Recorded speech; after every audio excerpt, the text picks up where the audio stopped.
Welcome to my kitchen. I am going to make a peach cobbler this morning. We are going to make a vegan style peach cobbler. The first step was I preheated my oven to 350, so I already started that. I have the all-purpose flour, so I'm going to add baking powder to my all-purpose flour. You want to put a cup and a half in your bowl, and then I'm just going to sprinkle a little bit of cinnamon and sugar because I like cinnamon flavor. I'm going to add a tablespoon of flaxseed meal, a tablespoon of baking powder. I don't measure salt because I don't really add that much salt to my food, so I'll just sprinkle in a little salt. I'm going to add a half a cup of sugar because my peaches have 100% juice, peach juice, and it's pretty sweet.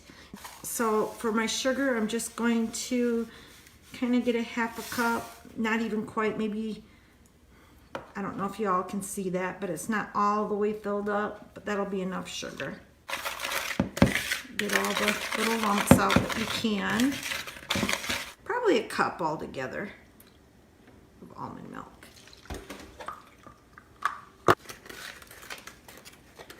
I don't usually measure my applesauce, but I'm going to put a little bit of applesauce in this batter for the oil.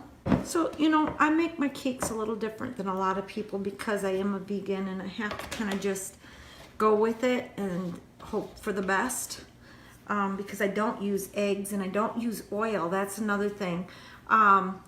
I started this about 10 years ago where I didn't add oil to anything that I cook with. Okay, we're gonna do the bundt pan. We're gonna use this bundt pan to make this. I can show how I'm layering the bottom of my pan with peaches. And these again are in their own juice, so it's not syrup. It's regular peach juice, all natural.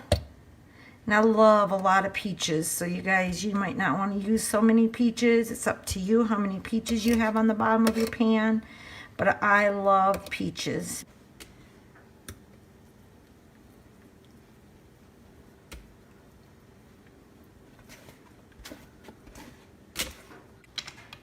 And put pecans on the top,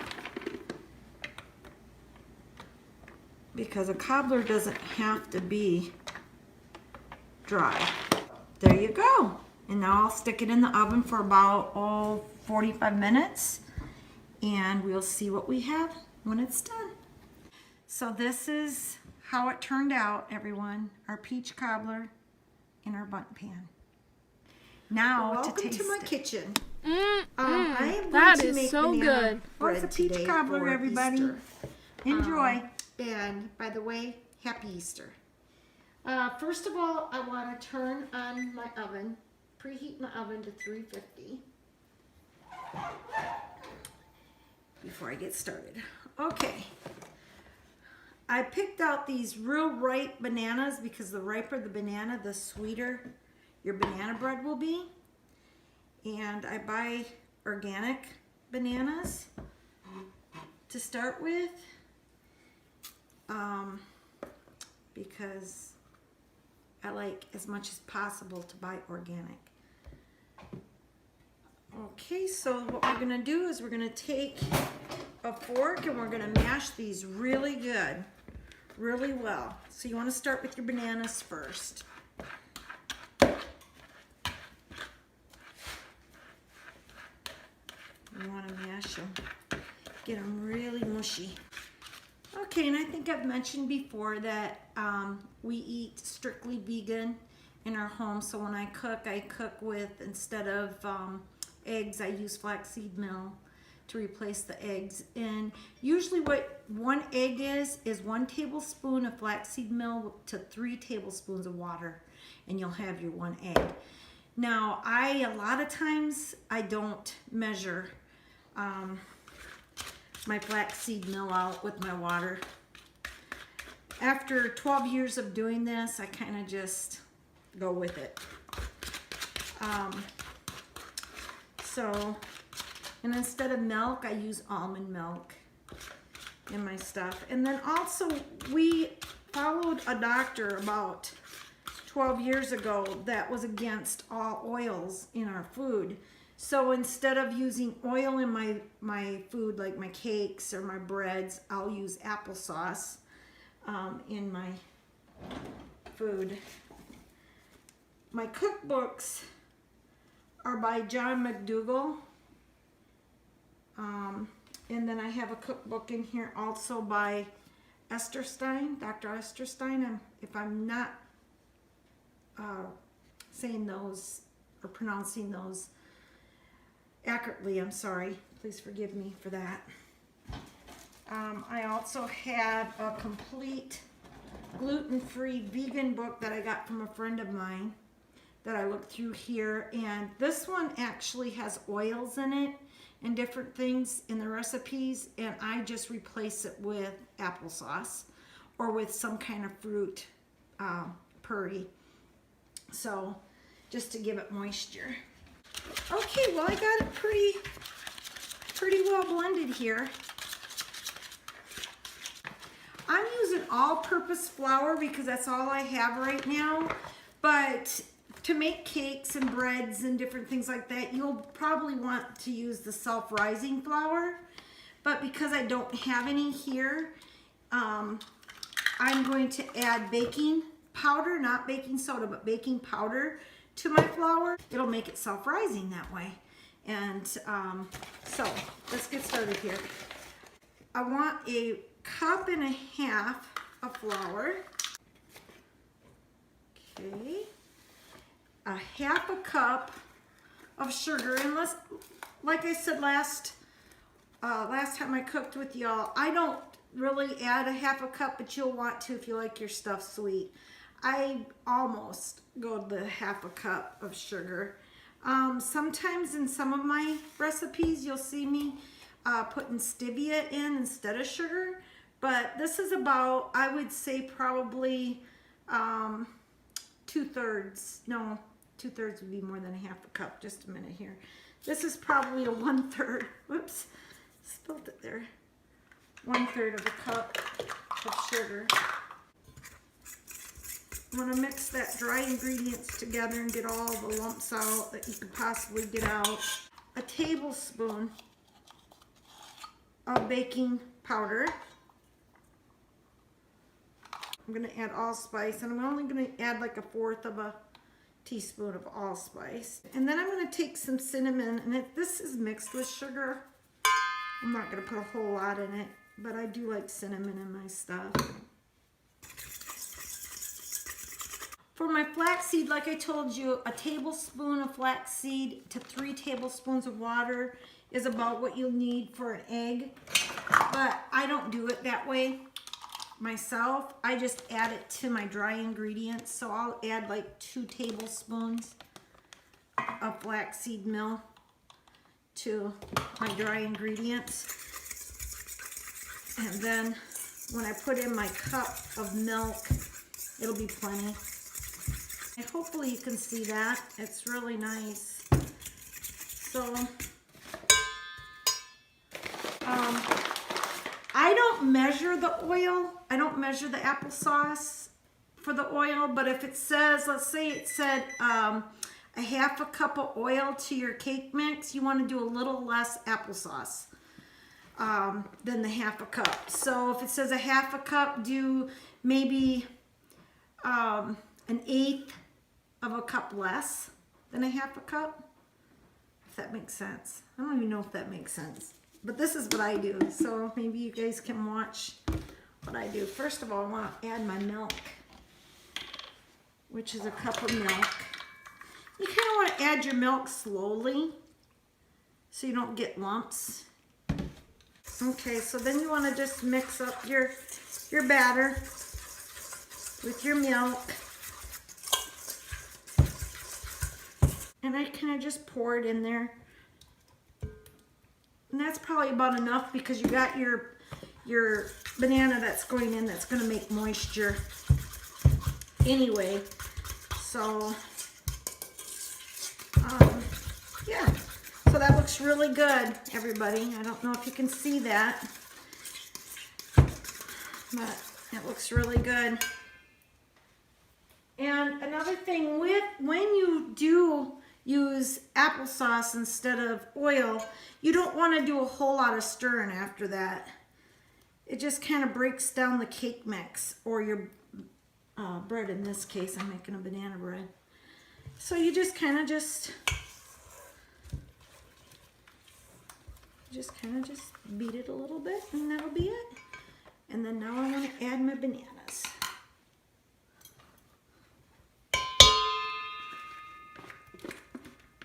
To my mixture.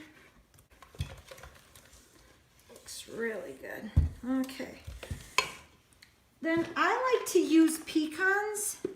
A lot of people will take and use walnuts in their banana bread. I like pecans because they're easier for me to chew. I'll probably just like a half of a cup full.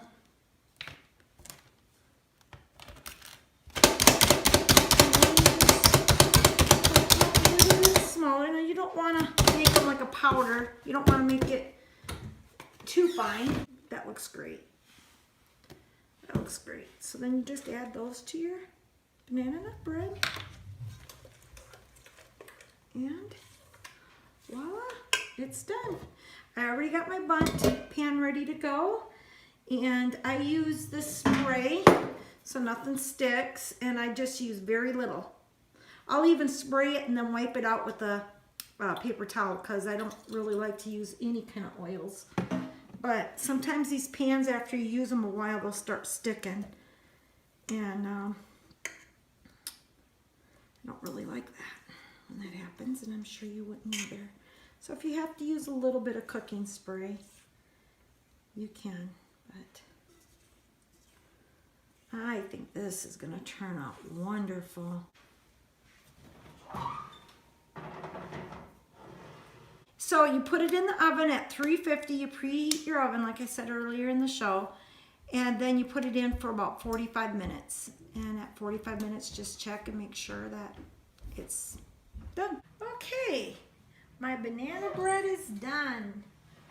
It smells so good. Oh my goodness, it smells so good. There you go. Pretty, isn't it? Okay, we'll have that for lunch today. Well, thank you for being with me here in the kitchen. And maybe next time we'll bake something that's for supper. Okay, God bless.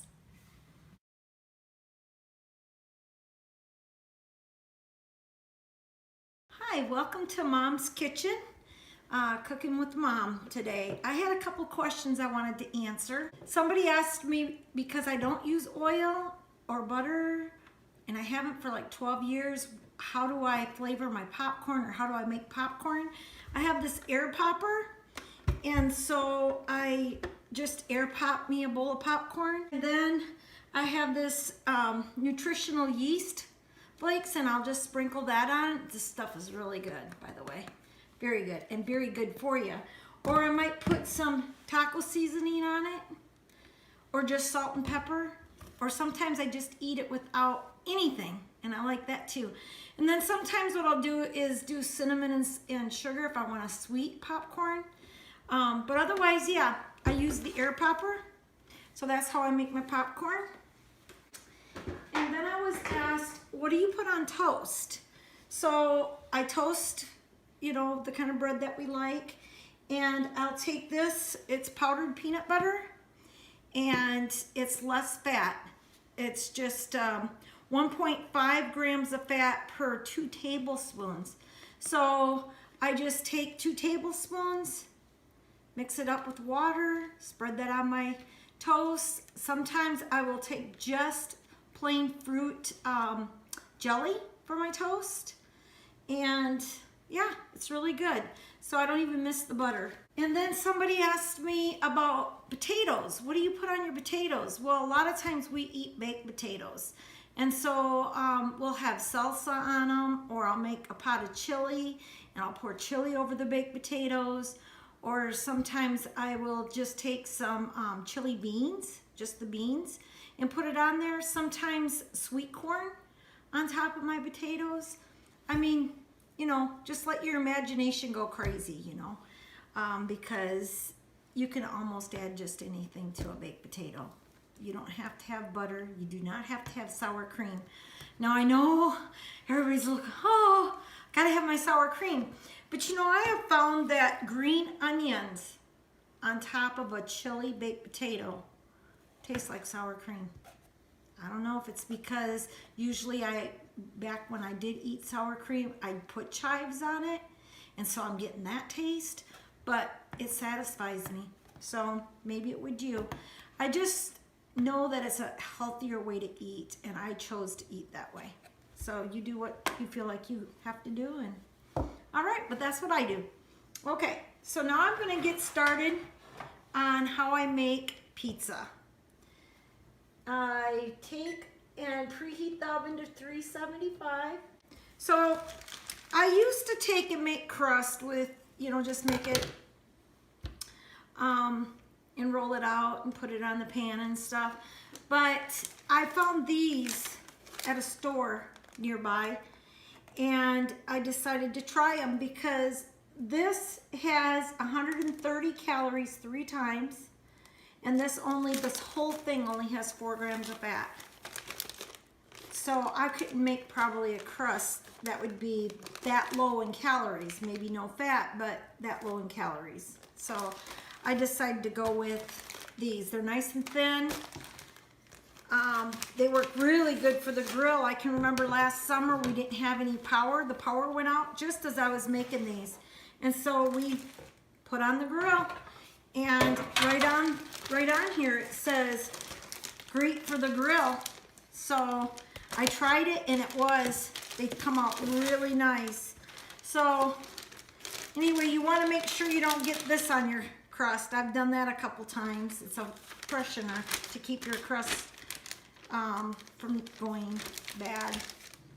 So just make sure you don't put that on your pan. I've watched people make pizza, homemade pizzas, and some of them take and put all their toppings down before their sauce, but I don't know. I've always done it this way, so I guess you can do it any way you want to. And that would be up to you. Just cut up your onions from your garden on top of your pizza. Isn't that neat how that works? Well, that's how I do it. I hope I answered your questions that I had yesterday, because I know a lot of people will say to me, you don't use butter, and especially on sweet corn. I mean, I thought that would be really hard for me because I love my sweet corn in the summertime. And I thought, oh man, if I give up my butter, I can't have sweet corn with my butter. And so that was hard, I thought, until I tried it. And I was like, I took it out of the hot water and sprinkled my salt and pepper on it and ate it. And I thought, oh, I can do this. It tastes good. It's not the butter that makes sweet corn taste good. So, well, some of you might argue that, but that's okay. That's my opinion. We like pineapple on our pizza. So, I'll put some pineapple on it. I'm using a fork because I don't want a lot of juice on our pineapple. So, that's why I'm using a fork. It's a little harder to get out, but then you don't get a whole lot of juice. And then I buy frozen green peppers and onions and red peppers, and then I'll just take and sprinkle those on the pizza. They're already cut up. They're in the frozen section. And I just take and just sprinkle a bunch of them on. Nutritional yeast. Sprinkle that on.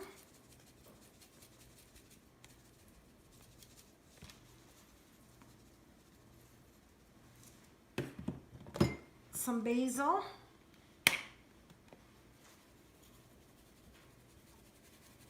And then once a month I pick up this. It's called dairy-free vegan cheese. don't buy this too much because you're getting back into the fats. Quite a bit of fat in this. But I will buy it 1 package a month, and we kind of just use it sparingly through the month. And one of the things we put it on is our pizza. And as you can tell, for three people, 1 bag a month, it ain't gonna hurt us. Okay, so now we're ready to pop them in the oven for about 15 minutes. There you go. Thank you for coming and let me share how I make my homemade pizzas with you. See you next time. Bye. I am going to make a 3-ingredient vegan cookie. Okay. I'm going to start out with ripe bananas, 2 of them. I was asked on my other videos what nutritional yeast tastes like. Actually gives you a flavor when you're cooking with it and you like bake with it or whatever. It kind of gives you a cheesy flavor, but Parmesan cheese is about the closest I can think of what it tastes like. And I really like it. I like to sprinkle it on my spaghetti, on my lasagna, on my pizza, on my baked potato. Almost anything you can use this for. It's really good stuff. And yeah, it kind of tastes like Parmesan cheese a little bit. And then my other question, I think, was how long did it take me after I started on this about 12 years ago feeling better? And I would say probably within like 2 or 3 weeks, I noticed a difference when I ate this way, when I changed my diet. I felt so much better. I had a lot of energy, and I just felt so much better. Now this is vegan. These little morsels are made with Enjoy morsels, and they're vegan, and they don't have any dairy. That means they don't have anything artificial in them, and you can find them in your bakery aisle, and they're called Enjoy. So there's no egg in it. So what you want to do is you want to take your banana and you want to mash it up really, really fine.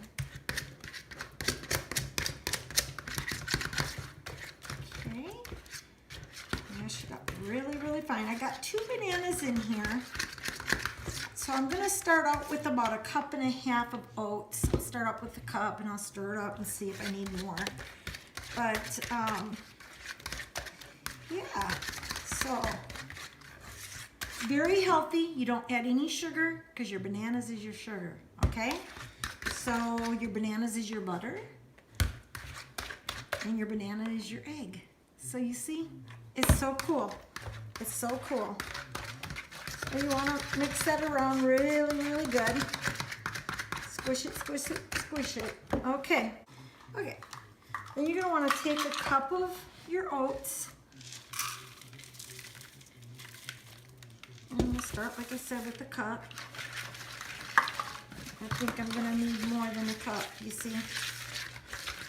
But if you start out with too much, it's kind of hard to take it out of there, as you all know. So I'll start out with a cup, and then I'll add, I can add another cup for sure.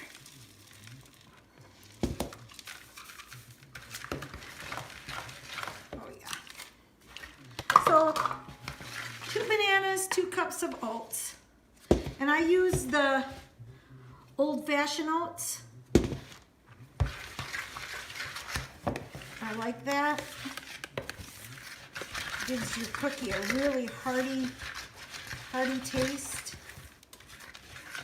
Okay, so now you got that mixed up really good. And then I'm just gonna put in, I'm just gonna sprinkle in, not a whole lot, but it's up to you how many chocolate chips you want. That would be enough for us. See, we'll have a couple chocolate chips in each cookie for sure. And so, oh, they smell so good. Okay, so there you go. That's what your batter looks like. I think I'm going to add walnuts this time. A lot of times I'll add pecans because it's easier to chew for me, but my family likes walnuts, so I'll add a little bit of walnuts to the mix. And you can also replace this or add to this if you wanted to raisins. If you wanted to, or cran raisins or something like that. But I'm not going to. I'm going to leave it just like this. Okay, it is ready to be put on the pan. Hope I answered the questions that were left. If not, the next time I bake, I'll answer some more questions for you.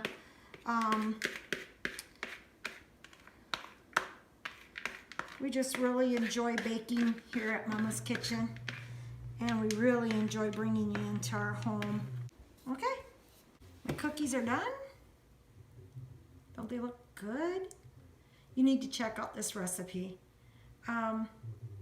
If you're a diabetic, this is wonderful. This has no sugar in it. It's all natural sugar because it's banana.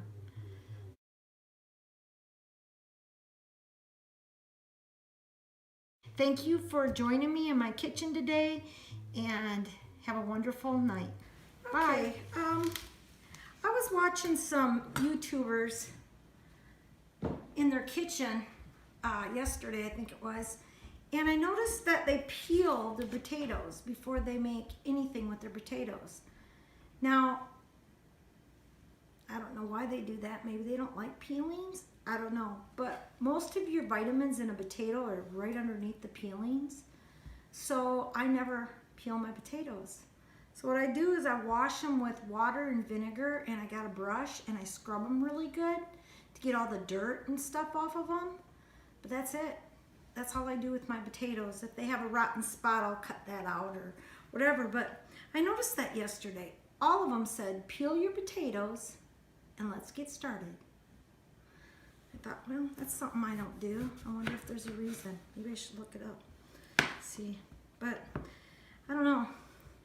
Anyway, I'm going to be making some potato soup, homemade potato soup. And I'm going to have to use some canned goods due to the fact that I haven't been to the store for over a month. And so I ran out of some of my frozen vegetables that I buy. And my fresh vegetables, of course, we use those up the first week.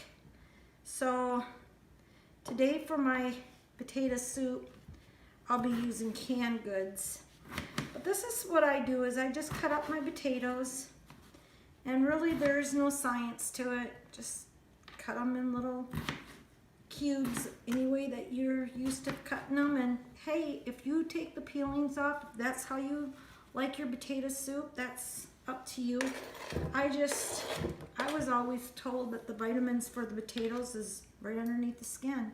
Something I'm gonna look up to make sure I was told right, but I noticed that yesterday. I must have watched 3 or 4 cooking shows, and they were making potato soup. I think one of them was making, another person was making potato french fries, homemade fries, and they peeled the potatoes. And I was like, wow, I don't do that. I will say we don't eat much brown rice anymore. We used to eat that in almost every meal that I would make. But brown rice, I found out some things about it. And you can read that on nutritionalfact.org about brown rice. I'm not going to say don't eat brown rice at all or anything like that. I'm not coming up against it myself. I choose not to anymore after I found out what's in it. But that's up to you. But just go check that out if you would. Check out brown rice. And I'm not saying not to eat it. If you want to eat it, go ahead and eat it. So that's one food that we used to eat a lot of. And I thought when I had to give that up, because I found out what was in it, I thought, what am I going to have with our fajitas now that I don't do brown rice? And so I decided to look around and find some other things, other grains that are more healthy for us than that. And I have quite a few different grains over here in my cupboard, but these are just a few. Whole barley wheat grain.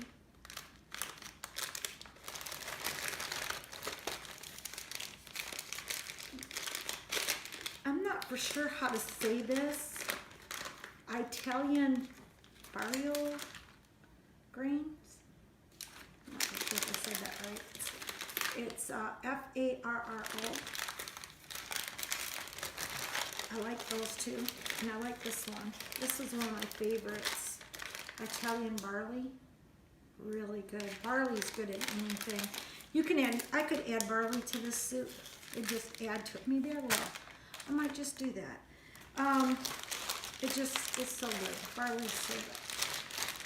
So, and then, you know, I thought, I saw this many times in the freezer section, riced cauliflower. And so it's cut up like rice. And I thought, and all it is cauliflower. But they called it, well, I'll go get a package. Just hold on. Riced veggies. See that? It just says riced veggies. Ingredient. Cauliflower. That's it. That's it. No butter. Nothing inside this package. Just cauliflower. And they've made these bags where you can steam in the bag. If you don't feel comfortable steaming in the microwave in this bag, you can put it in a microwave dish, put it in the microwave. But this whole thing here has less than 60 calories for this whole bag. So it's 3 servings, a cup apiece, for 57 calories. 57 calories is all this has, this whole bag. And I kid you not, it's 19 calories per serving. This stuff is so good with anything. With your fajitas, it tastes like rice. I can't tell the difference. And it's so healthy for you. So there's another option. And if you have weight to lose, like you want to lose weight, pick you up like 5 bags of those and have it every night for your supper. The whole bag is 57 calories. Put some beans over top of it, some green beans, and then some lentils, because we like our lentil beans. We like our, I like pinto beans, I like black beans, crazy about chili beans, any kind of bean that you can think of. Now, some people will say, well, how do you do your beans? Do you do them out of the can, or do you do them by you know, the crock pot, or boil them on the stove? How do you do your beans? All of the above. I've done them all. So if you don't have time to sort through your beans and then cook them in your slow cooker, or cook them on the stove, or however you want to do it, I do it in the slow cooker a lot, because then I don't have to worry about the water boiling out so fast. But if you don't have time to do that, buy canned beans. It's better for you than not eating them at all. You need to eat your beans every day. Should have at least 5 servings of beans. Beans are very good for you. They're very nutritious and very filling. So, you know, you say, well, it's so expensive to eat healthy. No, it's not. Look it. You take a can of chili beans, which I got a can here. I can show them to you. Chili beans. All this is red beans and chili sauce. So if you took a can of these beans and you added these beans along with a can of green beans and your cauliflower, riced cauliflower, and you put that on a plate, you're gonna have a plate huge, full of food, but under, probably around 480 calories for that whole meal. Now, I can't sit down and eat all that. But if you love to eat a lot, pick foods like that, because then you can get full, be satisfied, and stay eating that way the rest of your life. When I started this 12 years ago and eating this way, I knew it wasn't a diet. It wasn't something that I was on yo-yo diets all my life. I've been a big girl since I was born. I always tease about that. But I've been big ever since I can remember. And when I started eating like this, I knew it was not a diet. This was the way I was going to eat the rest of my life. And I love it. I love it. I'll get these potatoes started. Okay, so what I'm gonna do with my potato soup, this is gonna be my thickener. I'm gonna use this to thicken. Now sometimes I'll just use refried beans because we do love refried beans in our potato soup. But for some reason I just had the taste for these today. So I'm gonna go ahead and use those to thicken my soup. But I'm gonna do green beans. And I really like to buy the frozen green beans, but that's okay. I'm gonna go ahead and use this. And also, I noticed at your grocery stores, you can get it with no salt added. You know, so, but this one isn't. But anyway, this is green beans, okay? I'm gonna put a can of green beans in my soup. I'm gonna put a can of corn in my soup. Now this one is no salt added, as you can see up on top, no salt added. So there's no sodium in this. So all it is sweet corn and water. That's it. Just sweet corn and water. No sugar, just the corn. Love that. And this one is carrots, water, and salt. So the carrots have the salt in them, and so does the green beans. But I always look at ingredients because I noticed at one time I would just go into the store and I'd say 100% fruit. And I'd think, oh, 100% fruit. And I'd get it home and then I would start to read the ingredients. And sure, there was 100% fruit in there, but there was additives. And I was like, that's kind of being deceitful, if you ask me. But so that's one reason why I like to make my own jellies, is because it seemed like I can't find just fruit jelly. There's always something added, maybe something added to keep it fresh, something added to make it more sweet, you know, just something always seems to be in my jellies. So I do really like to make my own jelly. But when you can't and you don't have time, try to keep some fruit jelly in your refrigerator. But thanks for watching, and I'll show you the finishing touch when I'm done. Again, it's all vegetables and then a can of legumes inside it to thicken it. And like I said, you can use refried beans also.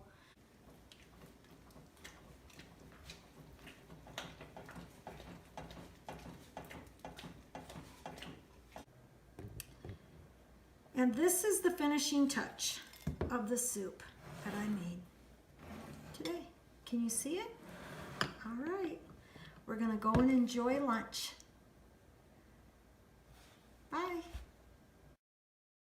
Oh, welcome back to my kitchen, baking with Mama. So let's get started. I'm gonna make, and I know that this looks like a lot of ingredients, but I'm going to be making homemade zucchini vegan bread. So yeah, let's get started. First of all, I'd like to do my dry ingredients.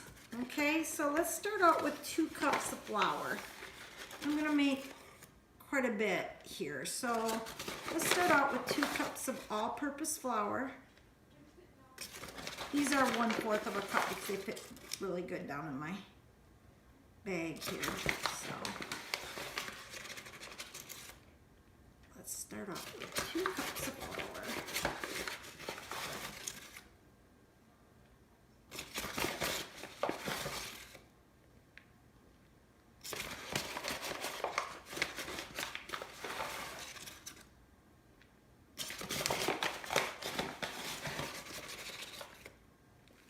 Okay, 2 cups of flour. And then I like this oat bran. I like to add some kind of bran to my muffins or my cakes or my breads or anything. And it's real fine. It's high in fiber. So I'm going to add a 1/2 cup of oat bran.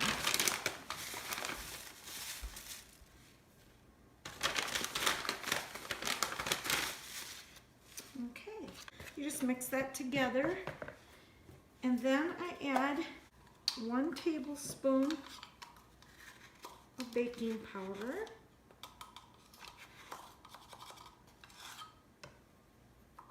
Okay. And 1 teaspoon of cinnamon.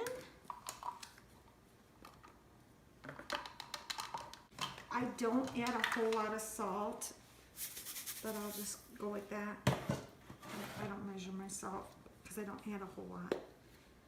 And really, tell you the truth, I don't even know if you need to add any. But and then I don't have this open, so I'll add a teaspoon of allspice. So then you just mix that all together. And the other day I was telling you that 1 egg equals 1 tablespoon of flaxseed milk and 3 tablespoons of water. So I'm going to get my egg started in, my wet ingredients started in this bowl because the flaxseed milk will be wet. So there's 1, 2, 3. We're gonna do 3 eggs substitute. So then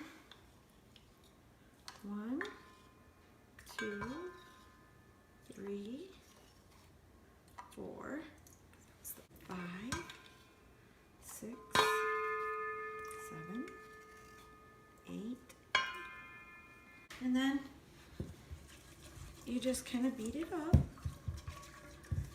There you go. See how that is? Okay. Because I'm making a double batch of this, because I would like to give some out, I am going to put a cup of sugar in, but usually I do a half a cup of sugar for my loaf, because I usually only have 1.5 of flour. But this time I put 2 cups of flour in and a half a cup of bran. So I'm gonna go ahead and do almost a cup of sugar.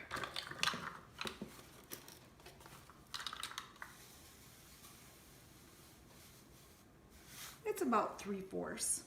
Okay, so I'm gonna put my sugar in there. And because I don't add any oil, I use unsweetened applesauce. It's very important. Use unsweetened applesauce. And I'm going to add a half a cup of applesauce.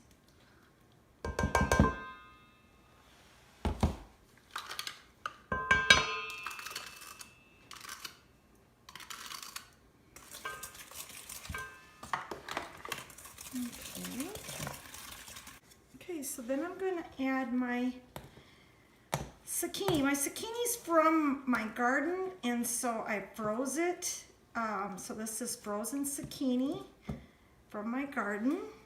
I'm going to go ahead and, there was 3 cups in here, and I don't need 3 cups. So I'm going to put about a cup, because this is a half a cup, and I just put a half a cup in there. So I'm going to put about a cup of zucchini. And a lot of people squeeze out all the juice or all the wetness out of your zucchini. I like to leave some in it because it makes the bread more moist. But that's up to you. You can squeeze more of it out or take a paper towel and kind of squeeze it out. But I like I said, I like to leave it in. Also, if you have picky kids and they see green in their zucchini bread, they might not want to eat it. So you might want to peel your zucchinis first, but I don't. I just grate my whole zucchini. I wash my zucchini, and then from the garden, I wash it really good, and then I cut off the ends, and then I just grate it and stick it in freezer bags and put it in the freezer for another day. Okay, and then I want to add about 3/4 of almond milk to it.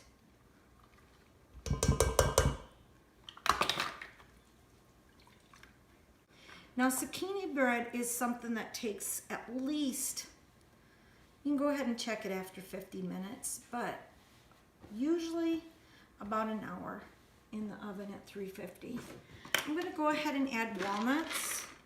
Because like I told you the other day, my family love walnuts. So I'm going to go ahead and add walnuts to it. And then I'm going to go ahead and add the vegan enjoy sweets. And I told you you could find these probably in your bakery aisle at the store. I'm running low on quite a bit of my things, so I have a friend that's going to the store today, so she's going to be picking me up a lot of the stuff that I need to keep baking for you all. She's more than just a friend. I've known her for years. You know, it's something how your friends can become family. You know, she feels like a daughter to me. Okay, so let's mix our wet ingredients in our dry ingredients. Here we go. Stir it in as you go. Oh yeah.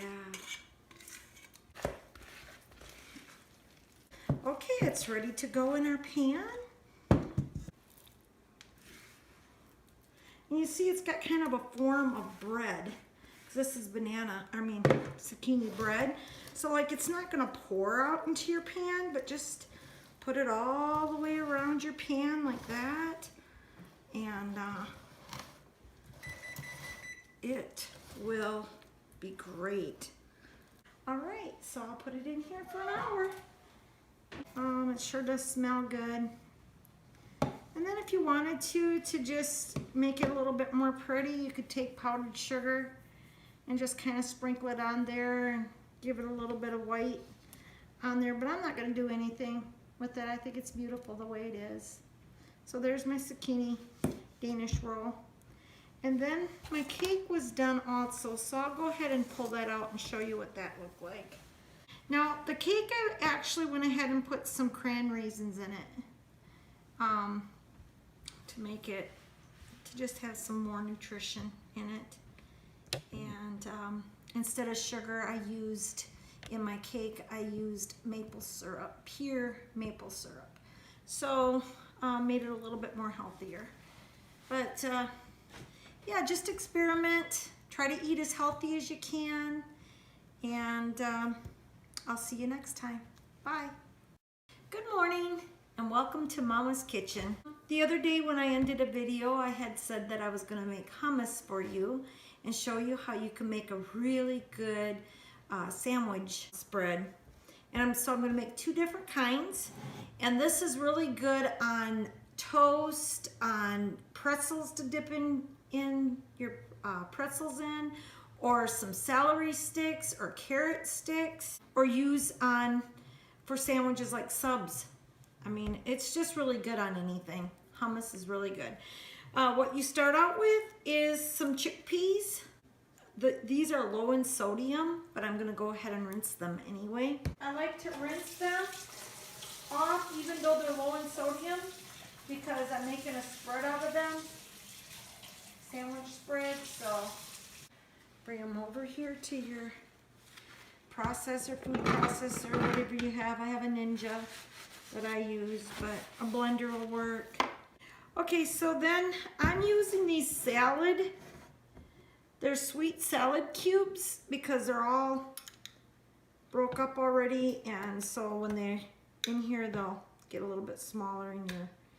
And just put about 3 tablespoons into the garbanzo beans or chickpeas. Chickpeas is the same. And then that's how we'll start out with that. Okay, then you want to put some water in after you mix it up pretty good like that because it's pretty dry and you want it creamy. And it doesn't really matter if there's a little bit of lumps in it. It tastes really good.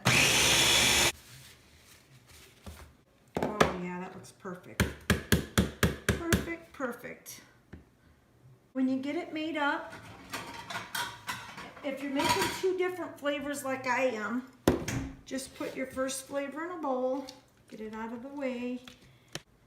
You can add any kind of seasoning. If you like garlic, if you like onion powder, whatever you like in yours works really good. This one, I'm just going to add some honey mustard to this one. Gives it a little bite. And my family loves honey mustard. So I'm just gonna add that to my spread here. And this is gonna be sweet pickle with honey mustard. And like I said, you can add your salt, your pepper, your garlic powder, your garlic or your onion powder, or whatever kind of seasonings you like to yours. I'm gonna set that one to the side. I'm gonna start my next one. My next one's gonna be barbecue.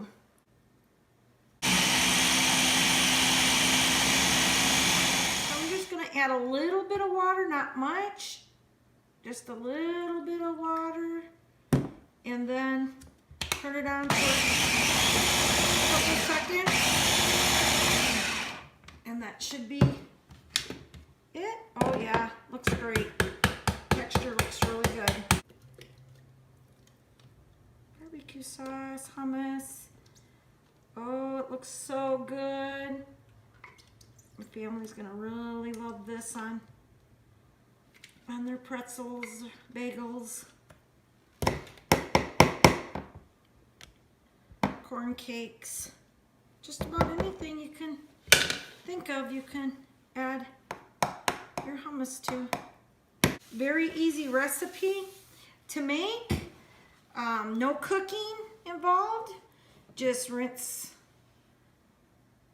a can of each of garbanzo beans, chickpeas, same thing. Try to find the low sodium ones or no sodium added. They also have the organic ones. I buy those too. So just enjoy your food today. If you have any questions for me, please leave them in the comments below and I will answer them on my next cooking show. Thank you. Have a wonderful day. Bye. Good morning and welcome back to Baking with Mama. I'm not going to be baking at this point in time. I'll bake later for y'all, but I'm going to make an omelet for breakfast using potatoes and flour and some seasonings since I don't use eggs. And I got this recipe from a lady on YouTube. She uses chickpea flour. I don't have it, but I'm going to pick me up some so I can taste and see how her omelet turns out. So I really don't have any kind of flour like that, but I do have regular flour and I do have some pancake mix. So I'm gonna go ahead and use pancake mix. She used a cup of flour. And you can use probably any kind of pancake mix you want to. I wanted pancake mix because I want it to taste like breakfast. And I thought flour? But you know, maybe she's right. Maybe it does taste like breakfast. But I'm gonna go ahead and put a cup of pancake mix in. And then she used some seasonings. And I have cumin here. I'm gonna put a little bit of that. And I'm gonna use some of the turmeric. This stuff's good. She used some turmeric in her omelet. I'm just gonna sprinkle a little bit in, not a whole lot. Some black pepper she used. I'm gonna use some onion flakes. Just a little bit of onion. And yeah, I think I got it all that I want for my omelet. Okay, I already got my griddle going. And then they put in the water to the texture that you need to make an omelet. Okay, and then I'm going to fold in some potatoes.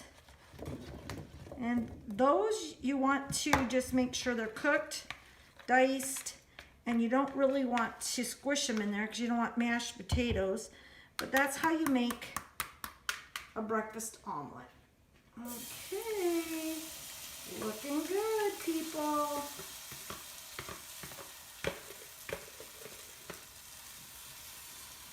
And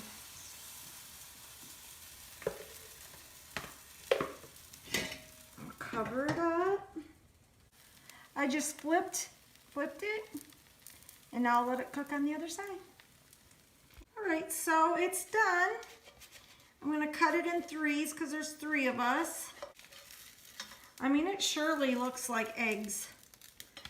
Now we'll see if it tastes like eggs or not. I added nutritional yeast to mine. And I'll see what it tastes like, people.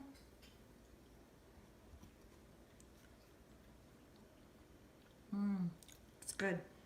It's really, really, really, really good. What do you think, Bree? Does it taste like eggs? Mm-hmm. I like it. Yep, tastes really good. Okay, thanks for watching. Good morning and welcome to my kitchen, and happy Mother's Day to all of you mothers. This morning I am going to make my family some really good waffles. Here we go.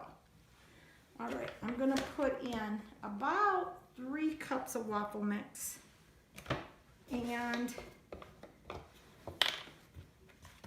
I'm going to add almond milk today. A lot of times I'll just put water. And then I'm going to add some fruit. Now I usually just use wild blueberries, but I don't have any. So we're gonna see how this fruit tastes in waffles. We're hoping for the best today. And my family likes fruit in their waffles. That's what we're gonna do. I'm gonna have to break up some of these bigger pieces, looks like, because they look like they're a little too big. But that's what the mix looks like. And I hope that you're all having a wonderful Mother's Day morning. I have so far. My daughter bought me some really nice things, and I'll go and get one of them and show it to you because I think it's really cute, and I think all mothers need a planner. So she got me this planner for Mother's Day, and it says, "But first, coffee." And she knows me very well. Actually, in the morning, she usually has my coffee ready for me. It's such a blessing. And in this planner, it's got different stickers that I'm going to be able to use, and then I can plan out my day. And I really like it. And this is one that doesn't have a year, so you can write any year in here that you want. So like, let's say I skip a month or something, I can make it up. And I can also put some recipes in it. So if you have any recipe ideas, just comment below and give me some of your recipe ideas. And I put them in my little book and try them out. I know that somebody had shared with me a brownie recipe, and I haven't yet made that, but I'm planning on making that here on the show. And so just stay tuned for it. If I don't get to your recipe right away, eventually I probably will, because I run out of my own recipes after a while. So, but anyway, today is waffle day here at our home. Sundays is waffle day. So even if it's Mother's Day, I like cooking on Mother's Day. Anyway, I'll show you what the finishing product is as soon as it's done. Thank you. All right, well, this is what the first waffle looks like. Nice, huh? Pretty. Pretty, pretty, pretty. All right. Well, thanks for watching. Bye. Hello, and welcome back to my kitchen. The other day, I made a blueberry cake. I don't know if by scratch. And I had some leftover stuff because I went ahead and used some blueberries from the freezer. So the can of blueberries I didn't use. So today I'm going to go ahead and use those. But today I'm not going to make it from scratch.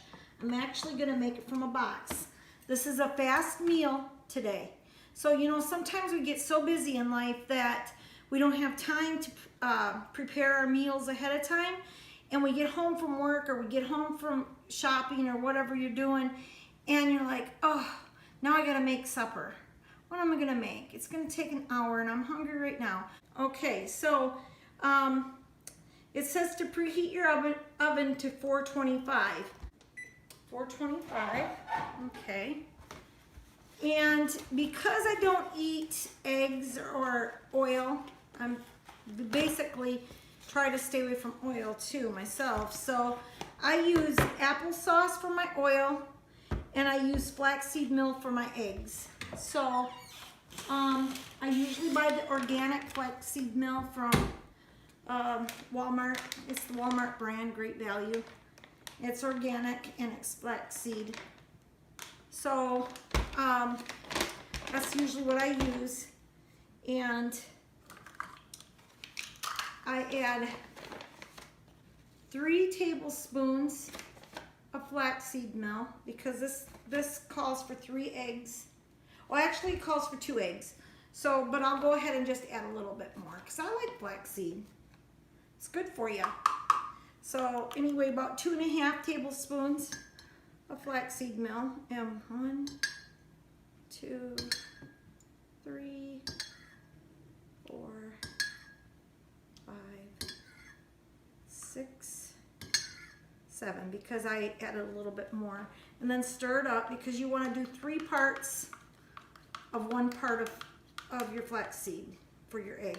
So just to remember that. If you have 1 tablespoon of flaxseed milk, you want 3 tablespoons of water, and that makes your egg. This is a little bit too thick. I'll go ahead and add a little bit more. And I like to kind of just mix it up there. And then I pour it into my bowl. Okay. And then it's asking, I think, for 1/4 of a cup of vegetable oil. Well, I'm going to add a 1/2 cup of applesauce.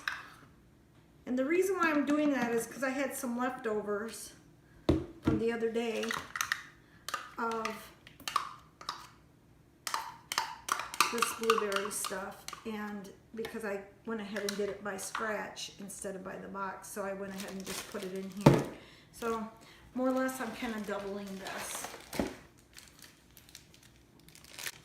And it usually turns out really good for me. So we'll see. I mean, go along for the ride, people. That's what I say. Try stuff. Try something new once in a while. You'll be surprised. You really will. Okay, so there we go. And these are my wild berries. And I'm gonna go over here and rinse these cans off, and then I'm gonna rinse these berries because they said to rinse them before I add them. And strain them. And now I will add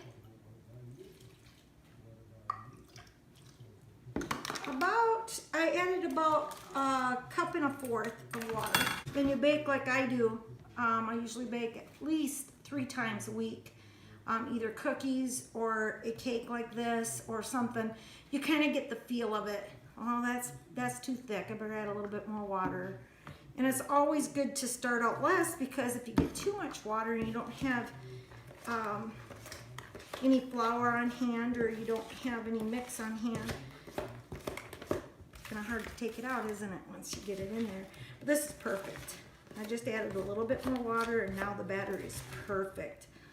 Yeah, that's perfect for a cake. Yep.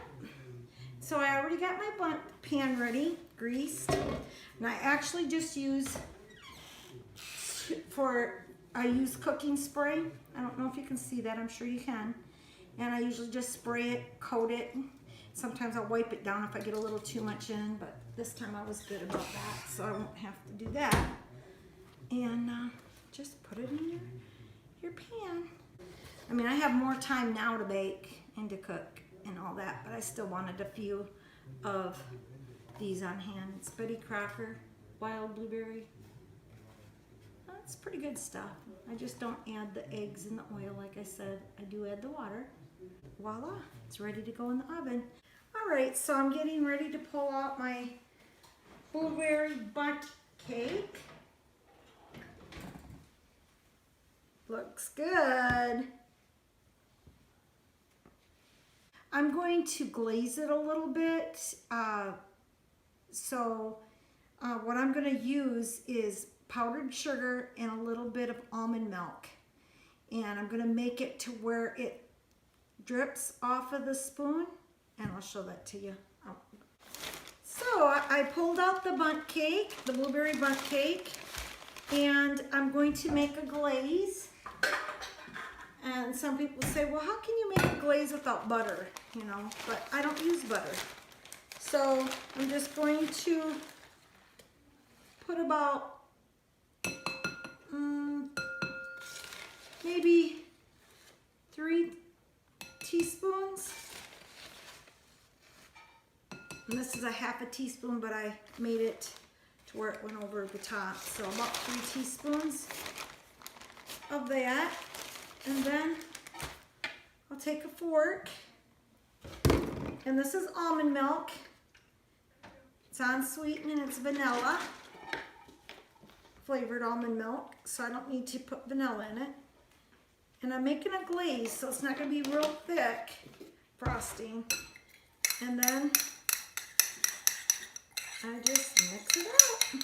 This is just glaze, and I'm just going to kind of just glaze it like that. So then it's kind of like, you know, you've had them probably before, glazed donuts. And that's it. And you don't have a whole lot of sugar, but yet you got a little bit of sweet. So, and it looks kind of pretty like that. Okay, so that's done. Have a wonderful day, and I'll talk with you next time in Mama's Kitchen. Hello, and welcome back to my kitchen. Today I'm going to show you how I make carrot dogs.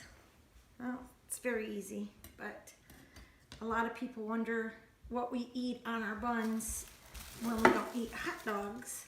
So I bought this package of brat buns from Walmart, and I decided, oh, I'm gonna make potato soup today, homemade potato soup. So maybe what I'll do is make some carrot dogs to go along with our potato soup. And all you need is to buy you a package of carrots, and I buy the organic carrots, and I try to get them to where they're nice size. And I take this brush here and I wash them, which I've already done. So this is a vegetable brush. I got it at Dollar Tree. And I brushed them underneath running water with some vinegar and cleaned them really good. But you don't want to peel them. So you want to leave them like that. So they're washed really nice. I did want to say at Dollar Tree I found these really nice mitts. And these to match. I thought they were so cute. And so you can get quite a good buy when you go to Dollar Tree. But anyway, getting back to my carrot dogs. So what you want to do is you just want to take off the end and don't throw them away. Today I'm making potato soup, so I'll put the ends in my potato soup. Now this end I'll throw away, but I'm talking about the other end. This end I'll throw away. But there you go. That's about the size of a hot dog, maybe a little bit bigger. Yeah, it's about the size of a hot dog. And I don't throw away anything. Like I had told you before, I usually use it in soups or something. So these little pieces will be used in my potato soup today. So here we go. So you want to make sure that you just cut the ends, and if you want them to fit in your hot dog bun really good, you might want to cut them down a little bit. Let's see if I'm getting them about the right size. Yeah, about the right size. Some people say, oh, they can't taste like hot dogs. They do. They do, and just think, there's so much nutrition in them. In a hot dog, you don't get no nutrition. They're not good for you.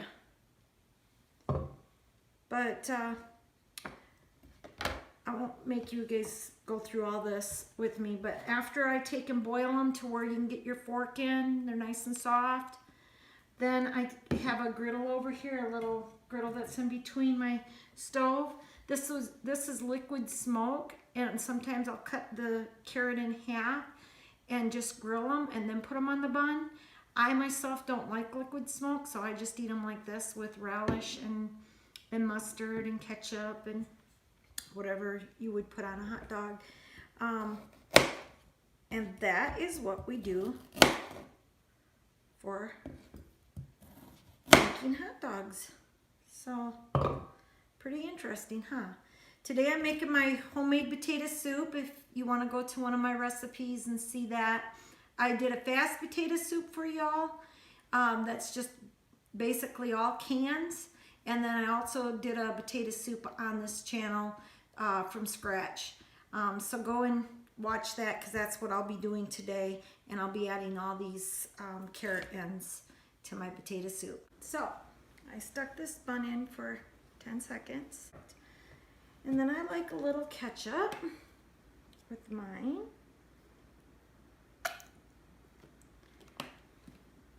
And I'll take some yellow mustard.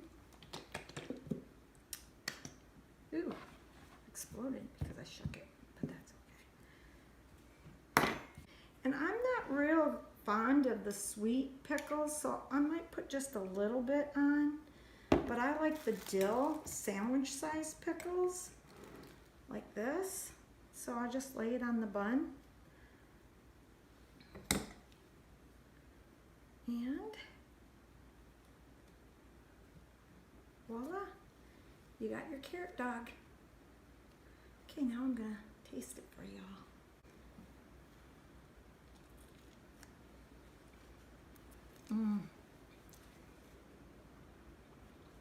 Can't even tell the difference, it's so good.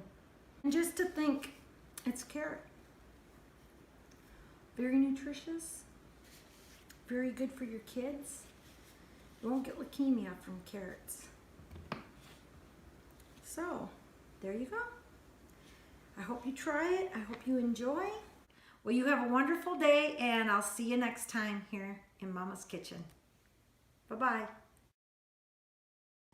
Hello, and welcome to my kitchen. Today I am going to be making some brownies. Somebody had shared with me on YouTube, my YouTube channel. They gave me this brownie mix to try, so here we go. We're gonna try it for you. Well, let me give you the recipe, okay? And you guys can follow this recipe. I'm gonna be making it a little bit bigger because I have a bigger pan. Okay, here we go. It's 2 1/4 cups of quick oats, 1/4 cup of brown sugar, 2 tablespoons of cocoa powder, a teaspoon of chia seeds, and that's optional, but I'm going to use flaxseed milk.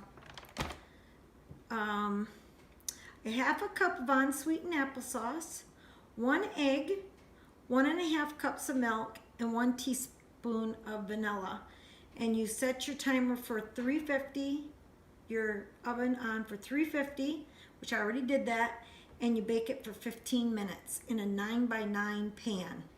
Okay, so now I'm going to be making it in a 13x9, so I am adding what I need to add to make a 13x9 pan full of brownies. And I also will not be using the egg, I'll be using flaxseed milk. So I'm replacing the egg with flaxseed milk, which is 1 tablespoon to 3 tablespoons of water makes 1 egg. Okay? So here we go. So I got my quick oats in there, and I got my white sugar in there because I don't have brown. Hopefully that won't make too much of a difference. 2 tablespoons of cocoa powder, which I'll put 3 because, like I said, I'm making a little bit more cocoa powder. And the flaxseed milk.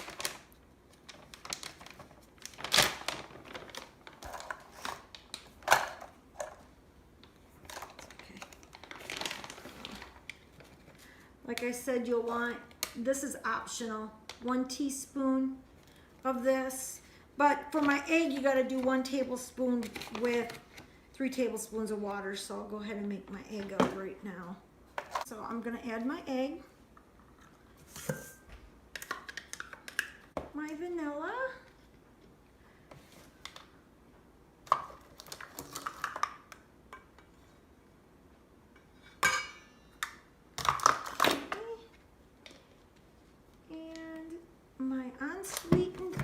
applesauce. Just opening it. And I'll add 3/4 of a cup. Calls for 1/2 cup, but I'm making a little bit more here. 1.5 cups, so I'll put 2 cups of milk in. 1, 2. Now in my brownies, I'm going to add some of my mini chips to my sweets. I like them in my brownies. Okay. And then I'm going to put some pecans. So I like pecans. There we go. And that's it. And I told you before that I'll be doing a lot of recipes that I add things to and I take away things from because I like to experiment. Sometimes it's gotten me in trouble. Sometimes I've had to throw away the whole thing, but that's how you learn. I love wild blueberries, so it'll taste good in the brownies. It'll be really good. Okay, so this is basically oatmeal, so there's no flour in this. So this would be kind of something that if you're a diabetic, instead of the sugar, maybe you could just put a little stevia in, because I've done that before.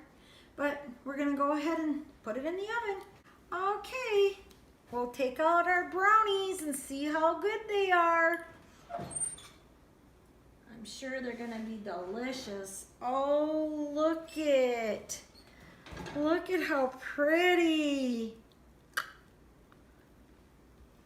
Okay, thanks Charity for the recipe. We're gonna sit down and enjoy our brownies. Have a wonderful day. Bye. Hello and welcome back to Mama's Kitchen. Today I'm going to bake a cake. My son is 36 today, my firstborn, a miracle child as I call him. I wasn't supposed to have any children. The doctors told me I could never have a child. And 5 years after I was married, along came my son. So I was very excited. I found this cake online and it sounded kind of special to me because it has coffee in it. And everyone that knows me knows I like coffee. So it's a chocolate cake and you start out with 2 cups of flour, 1/4 of a cup of cocoa, 1 cup of sugar, 1.5 teaspoons of baking soda, a teaspoon of instant coffee. So you take your sifter and you sift it through to your bowl. And then you take 1 cup of warm water, 1/2 cup of applesauce, 1 teaspoon of vanilla, and 1 teaspoon of white vinegar. And you add that wet ingredients into your dry ingredients. But let's get started. Preheat your oven to 350, which I've already turned my oven on to 350. And that cake mix is for a 9x9. So if you want to make it bigger, you just have to do like I do and just add.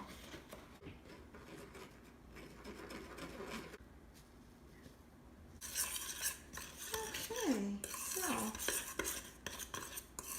just mix it all in there. So that's what we're gonna do. And just mix and mix and mix and mix. Now this pan I sprayed with olive oil spray and I put flour in it and I got that pan ready for me ahead of time. I don't know why for sure. I can't really tell you why, but I was told a long time ago when you use applesauce instead of oil, you don't have to mix it as much. All right, guys, it's ready to go in the oven. I will show you it after it's done. All right, my cake is done. Look how beautiful it looks. And my frosting didn't turn out, so I'm just going to go with maybe some blueberries on top. I might just make some banana and blueberry ice cream, and we'll just put that on top of this cake. There you go. Thank you. Have a wonderful day. Good morning and welcome to my kitchen. I am going to do a no-bake peanut butter bar recipe for you this morning. So let's get started. Okay, what you want to do is you want to put 1 cup of peanut butter. Okay, now as I had told you before, I don't use regular peanut butter like from a jar, you know, all made up with oils, added oils and all that. I use this powder peanut butter. And so what I did is I took 8 tablespoons and then water, and I mixed it up and got a really nice creamy peanut butter to make 1 cup. You want to take some honey, which is 1/3 of a cup of honey. So far we have 1 cup of peanut butter, 1/3 cup of honey. So after you mix that into your peanut butter, you put it in your microwave for 30 seconds. So after you get your peanut butter and your honey in your microwave for 30 seconds, you'll want to do 3 cups of oatmeal. And I use rolled oats, old-fashioned oats. I don't use the quick oats. I suppose you could, but I'm not going to. Whoops. 2, 3. The recipe didn't say anything about these. I thought, I'm going to add these. I know it's a no-bake, but that's okay. You can eat these. And then for nuts, I'm going to use pecans. It's up to you how many you want. If you don't want a whole lot, because they didn't even add nuts to their bars. But I like to add nutritional things to mine. So there we go. Just sprinkle a little bit of pecans or walnuts or cashews. If you like cashews, you could break up some cashews and put it in here. So that's what I got right there. And what you want to do is you just want to add it to your oats. So then you want to just stir it around there. But if you're going to put this in the oven, you want to use parchment paper. I'm not putting it in the oven. I'm just going to put it in the refrigerator. So I'm going to just use wax paper. So, all right. And you want to just kind of squish it down into making bars. You want to put them in the refrigerator, and when they're solid, you can cut them and be ready to go. Okay, so this is what they look like after they set in the refrigerator and got solid. And I already cut them, and you can cut them in however big you want them. And then just put them on a plate. There we go. My daughter already had one and she said they're delicious. She really liked them. So you guys have a wonderful day. Bye. Good morning and welcome back to Mama's Kitchen. Today I'm going to show you how to make a very powerful coffee drink. This is good for what ails you, because this stuff is good for almost everything. My husband had some pre-cancer spots that he's trying to get rid of. He also had something on his gum line that is going away since I started making this, and his spots are going away. He had a couple on his back that looked really bad, and they're fading. And the only thing that we really did was I started making this powerful drink in the morning. And we learned this from Dr. Michael Greger, and he's got 2 great books out, How Not to Die and How Not to Diet. And he also is on nutritionfacts.org. You can find him online, nutritionfacts.org. And he's a very good doctor, very good scientist. And he talks about, let me see if I can say the word, turmeric, I think is how you say it, turmeric powder. And he talks about it in a lot of his videos. So, and he also talks about it in these books. So you don't even have to buy the book to find out the nutrition value of turmeric. Now, my sister drinks it in a tea, and she drinks it because of joint pain, because turmeric is a very good joint pain reliever, especially when you mix it with black pepper. And so black pepper is very important when you use this because our body absorbs this better with black pepper. And you just need a little bit of black pepper in your drinks. And turmeric is the highest antioxidant food that you could ever eat. It's even outbeats blueberries. And I'm a big eater of blueberries. I love blueberries, but this stuff even outbeats that. You can get this on Amazon. Okay, and then I put them in these little ones from the store. When they're empty, I just fill it. But this one's not empty. Work your way up to this, okay? You might not want to start out all at once on this. But I put 1 teaspoon of turmeric. For flavor, I add some cinnamon.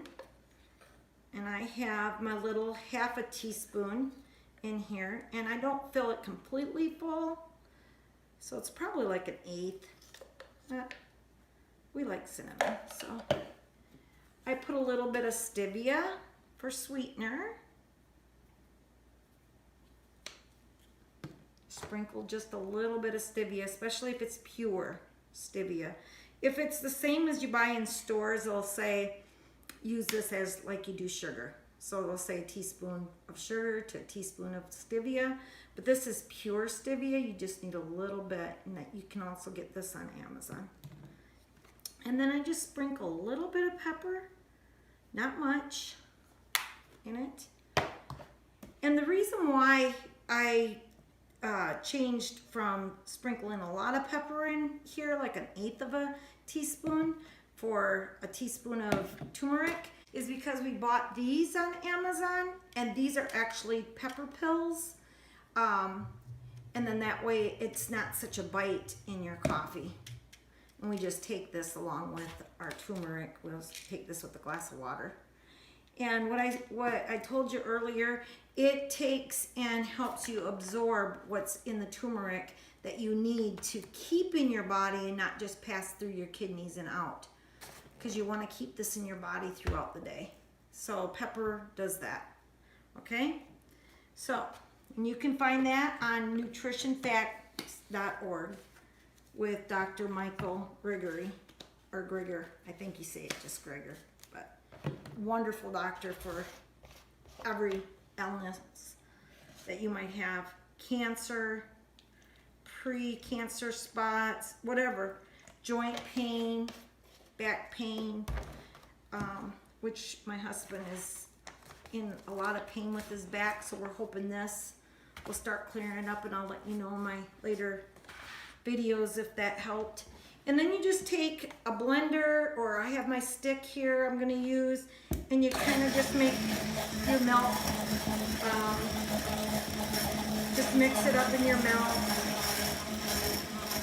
So good. It kind of tastes like a coffee mocha without the calories. So, and then I just take and fill this up to about 1.5 cups of coffee. Now I already got the milk in there, so I'm not going to count that. So I might take and just give it another shot of the blender after pouring the coffee in. And this stuff does stain really bad. So be careful if you're wearing nice clothing that you don't get it on your clothing. I have noticed though that it does wash out. Most of the time I don't have any stains. If I do get it on my clothing, it does usually wash out in the wash machine. But I noticed my kitchen utensils get stained by it, and how I get that clean a lot of times is just by a little bleach water and run it over it, and it cleans right up. So I mean, it's not gonna hurt anything, so I guess you could just leave it if you wanted to. Look at that. And then if it's not warm enough for you, just put it in your microwave for like 30 seconds and it'll be nice and piping hot. But this, I love it just like this. So have a wonderful day, and I hope that you learned something today. Bye. Good morning and welcome back to Cooking with Mama. Well, today I wanted to get started on some of my vegetables that we are getting from our garden. My husband brought them in. I want to show them to you today. I have these beautiful green peppers, banana sweet peppers. I have these squash. Oh, love it. Can't wait till my zucchini comes in. I was really surprised that the squashes came up first and got ready to go. And the smaller these are, the better they are as far as not hard. If they get really big, the outsides of these get really hard and they don't cook up as nice. It takes forever. Okay, so homegrown beets, homegrown peppers,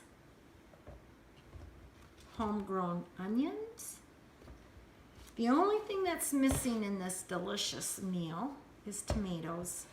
They're not quite ready yet, and I can't wait. But I'm going to make up a gravy-like vegetable meal this morning, along with blueberry waffles. But I already have that on my cooking show, how to make blueberry waffles. So today I'm just doing the vegetables, and we'll get started as soon as I get them all chopped up. But while I'm chopping them up, I'd like to talk to you about what today is. Today is Father's Day. And all you fathers that are wonderful fathers, happy Father's Day.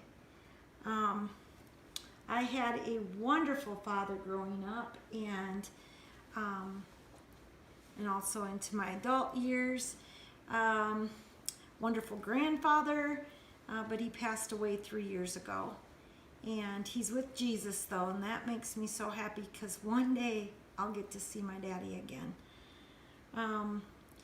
But happy Father's Day.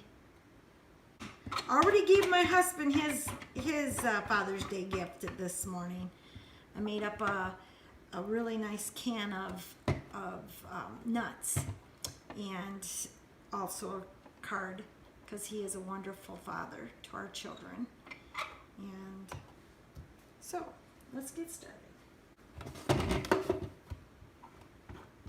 Okay, I got this little machine on Amazon a couple years ago, and I've used it for zucchini ever since, and it comes with a lot of different sizes, and I'm going to show you how fast it just cuts up things so nice. But it comes with a lot of different slices that you could do if you're going to a party and you want to slice up some stuff that looks really nice. I mean, just all different kinds. I mean, it's just a wonderful machine. It beats cutting it up with a knife, y'all. So, if you can, just get yourself one of those. And,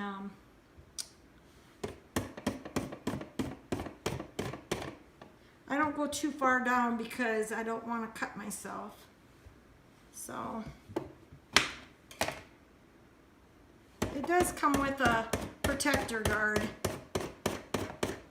which is nice. Usually you have to lay it down though if you're going to use the protector guard, because there's not much on little zucchinis or little squashes like this to grab a hold of. Doesn't matter how you slice it up.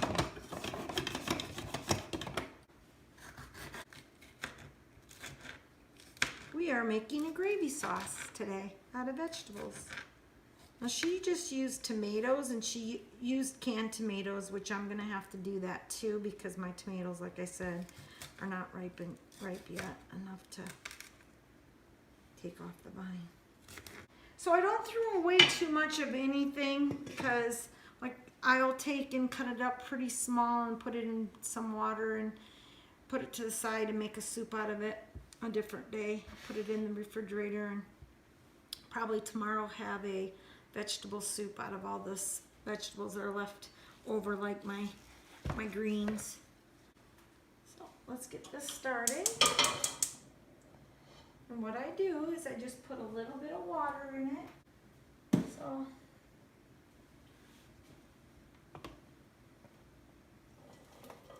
as you saw when I was doing the squash, a lot of juice in squash. And I'll just put all these in this water here, along with all of this.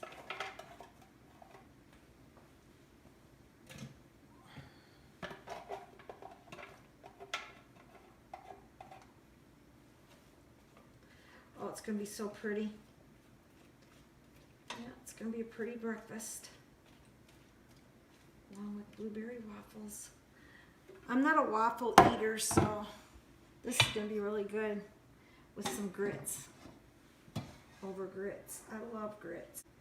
So let me get my onions cut up now. I'm gonna go ahead and add my onions on top here.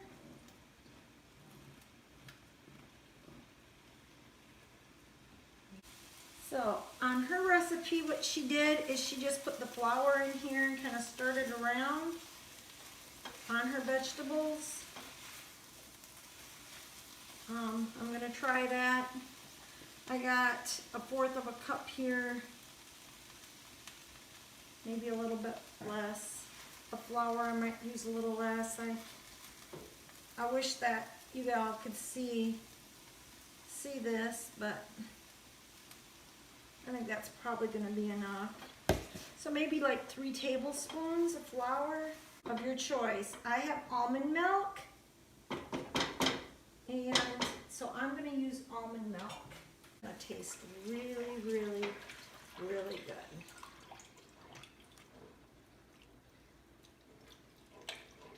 And then you just want to experiment here and see if you need more or not. I don't think so. I think this is going to thicken up really nice. If I had tomatoes, I would have put some tomatoes in, but I didn't. Can't wait until my garden has tomatoes. We love tomatoes. And like some of your gravies, you have to stir and stir and stir till it thickens up so it doesn't lump on you. But this gravy won't lump on you. It'll be just perfect if you let it just cook down a little bit. And it turns out really good. So one thing I wanted to share with you, I picked these up from Dollar Tree. And they're just the cutest little towels. I love towels. So... and the little pot holders that go with it. And if any of you know of anyone that sells or has, my grandmother used to do it, where she would crochet, I think the top part of this, or I don't know how she did it, but she would crochet something with a little button and it would go on your little drawers. I'd like that.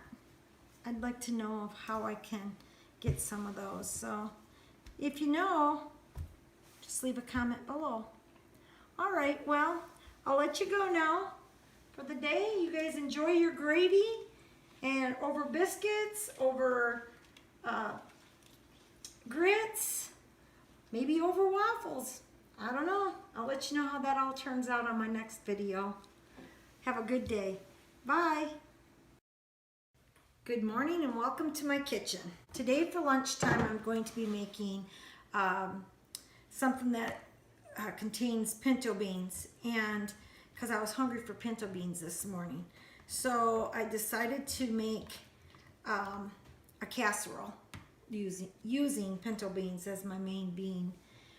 We try to put beans into our lunchtime meals because we do not eat any meat, and beans give you a lot of protein and give you a lot of your vitamins and just different things that you need.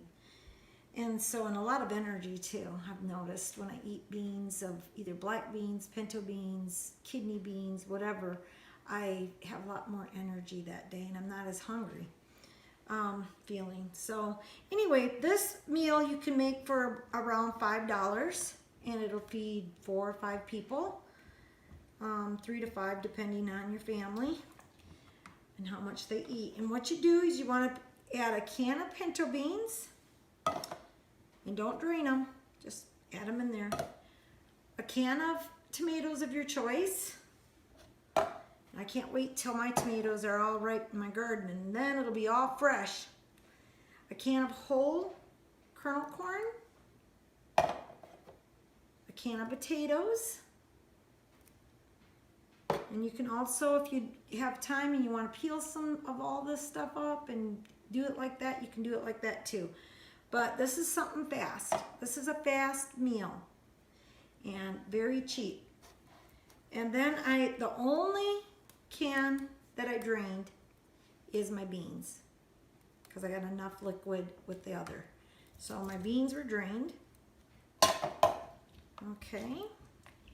And then add your cream style corn.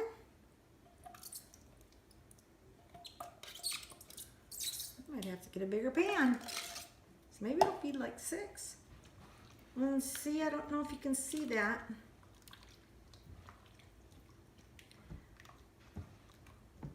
But I was really hungry for, yes, you got it, cornbread. So, in making this casserole, and it's so easy to make, you put all that in there, and then you don't have to add anything to this because you're gonna dump it inside. All that. Now I turned on my oven to 350 and then you just want to mix this. Very easy meal to make, about $5 to make it.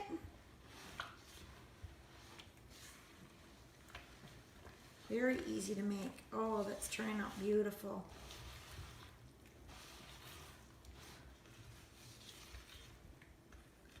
Turning out beautiful, everybody. Look at that. Oh, it's so pretty. You're gonna have a beautiful supper or dinner whenever you decide to make your food.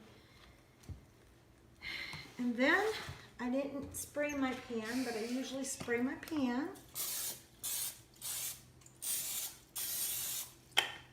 Not too much a spray. Just a little. This would be excellent for Sunday meal, especially if you go to church and you come home from church and you're so hungry. You could take and have this all ready to go and set your oven when you leave for church to turn on at 11 and you get home around 12, dinner's ready. Because you want to bake this for about an hour uncovered in your oven. And like I said, I might have to get 2 pans out because I made a lot more than I had planned. Leave it uncovered. Then after you bake it for an hour, I'll show you what the outcome of it is. And at your dinner table, you can put some salsa out there with some tortilla chips or nacho chips of your favorite choice, or corn tortilla shells that you can just put in your oven and get them hard if you want them, or if you like them soft, you can have them soft next to this, and you got a wonderful dinner. And I was thinking of something like this for Father's Day. I think every father would like to have a meal, something like this.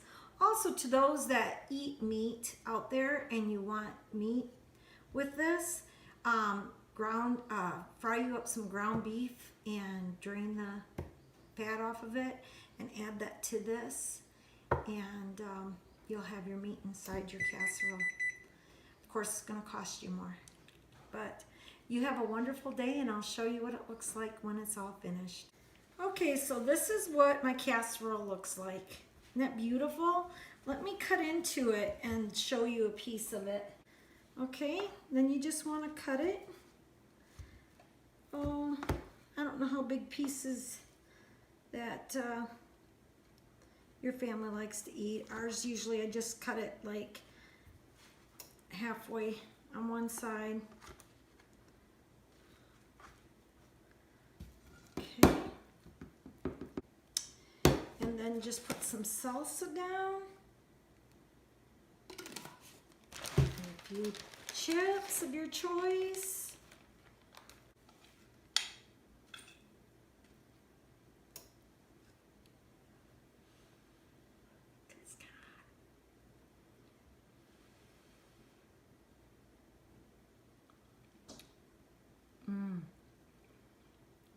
It's delicious.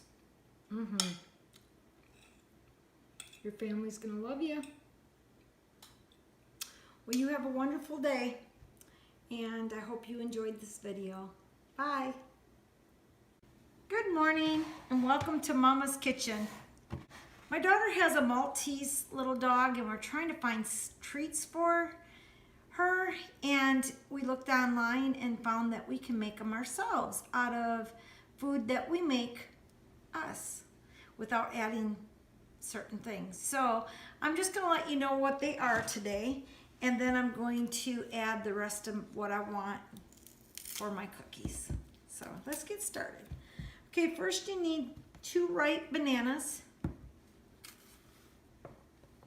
and you just plop them in there.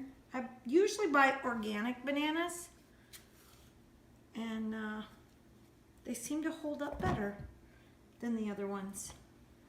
And so then you want to just mash your bananas.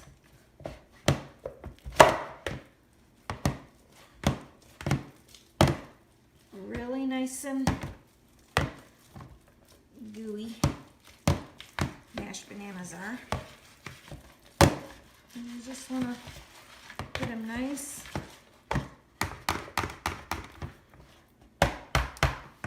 Now in the recipe it says that you can do peanut butter and oatmeal and bananas and give it to your dog. But it also said that sometimes Maltese and other dogs are allergic to peanut butter. So my daughter don't want to take the chance on peanut butter. So we're just going to make the doggy a little treat out of just oatmeal and bananas. And then I'll get her little treat set aside. And then I'll show you what we add so that it's more tasty to us. Now, you could eat the bananas and oatmeal treat. There's nothing wrong with it. Because, as you see, that's all I'm putting in here. And I'm not going to measure today. But I did start off with 2 bananas.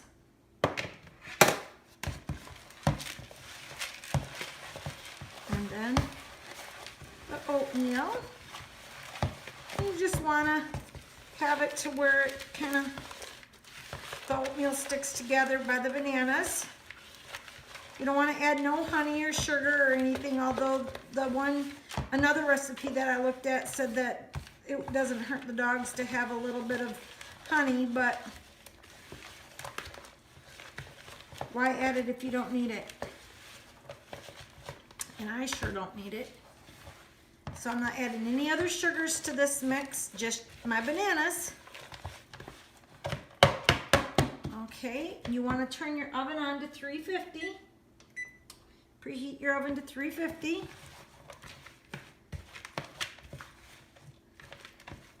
And what I like to do is I usually start the oven right before I start even putting things together. But I forgot this morning, so anyway, preheat your oven to 350 and bake for about 10 minutes. So,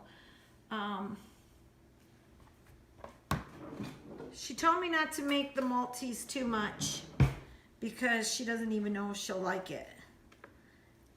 So because it's just bananas and oatmeal, I'm just gonna put it right here, and I'll be able to tell which is which because there won't be any added things to the Maltese little puppy, little dog's treats. But, you know, if you read on the back of treats in the store, you see all these preservatives and, you know, because they want your treats to last a long time for you in your cupboard. And I say, you know, it doesn't take long to just think of your little pet. before you start adding your stuff to your food, and make them a little treat. That'll probably last her a week. So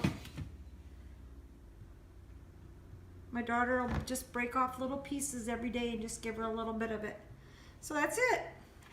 So that's her little treats for the week. You don't need much. A little Maltese only eats her dog food. She only eats like a half a cup to 3/4 of a cup a day. That's all she wants. They don't eat much. Okay, so then I don't buy peanut butter in the jars already made up because of all the fat and the added ingredients they put in it, like the oils, the added oils. So I buy the powdered peanut butter from Walmart, the Walmart brand, great value, and I make up my own peanut butter. And how you do that is you just take a couple spoonsful. Now I have it on my other one of my other videos of how much for a cup, but I don't need a whole cup today, so I'm just going to do 2 heaping spoons, tablespoons, and then mix it around. Mix your water around. If it's a little creamier than usual or whatever, it doesn't matter. You're mixing it in oatmeal. So oatmeal will absorb the liquid and you get the taste of the peanut butter in your cookies. Okay, so started out with these 2 little treats of just banana and oatmeal because she didn't want to try peanut butter for her doggy. So here we go. So then I'm going to just add the peanut butter to ours. Set it aside. I use these Enjoy Life mini chips because they're free from wheat, gluten, peanuts, tree nuts, dairy, soy, egg, sesame. I can't pronounce that word, but whatever. You can just buy it and look. They're free from fish, shellfish. Yeah. So there's not much in this. Cane sugar, unsweetened chocolate, and cocoa butter is all that's in this. So if you have allergies to a lot of things, look on the back of this and they'll tell you what it does not have. And right here in the little corner it says allergy friendly. This is what I use. I've been using them for about 7 years. I really like them. And they're not overly powered with sugar, so they're not real sweet, but they're sweet enough to take a little bit in your hand and eat them like chocolate, because I've gotten away from all candy bars and all that stuff, but sometimes I like chocolate, so I'll take a few little morsels and I'll eat them, and it helps me not to eat a whole candy bar. I don't know if you ever noticed it, but a whole candy bar has like 14 grams of fat and like 280 calories, and then it goes up from there, but depending on what kind of candy bar you're gonna eat. I know Three Musketeers only has like 5 grams of fat, but still the calories are right up there too. So I look at a lot of different things like that. Today I'm gonna use pecans in my cookies. See? Now, if you've been watching the video, you would see 2 bananas, some oatmeal, peanut butter, the morsels, and now pecans. And that'll be it. No flour, no oils, just bananas for your sweetener, so there's no added sugars, and except for your morsels. And I just read you the ingredients on the morsels, so. Okay, so So then I'm gonna just drop those on my prepared pan, and you can prepare your pan by using a non-stick pan or a little bit of cooking spray. I use olive oil cooking spray for my pans, but it's up to you what you want to use, of course. And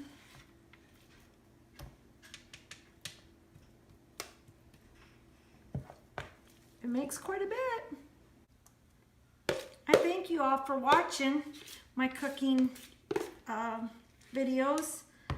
I enjoy doing these for you. Nothing better to do. I'm stuck at home, so I might as well do some cooking.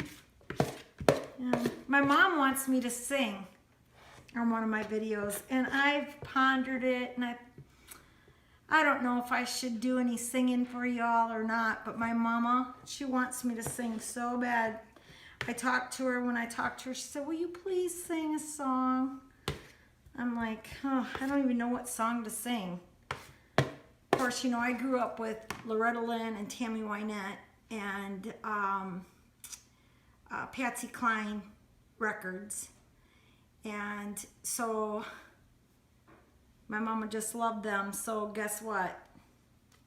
I loved them too. I listened to those three all the time. And so I learned a lot of their songs, but I don't sing too much of their songs anymore.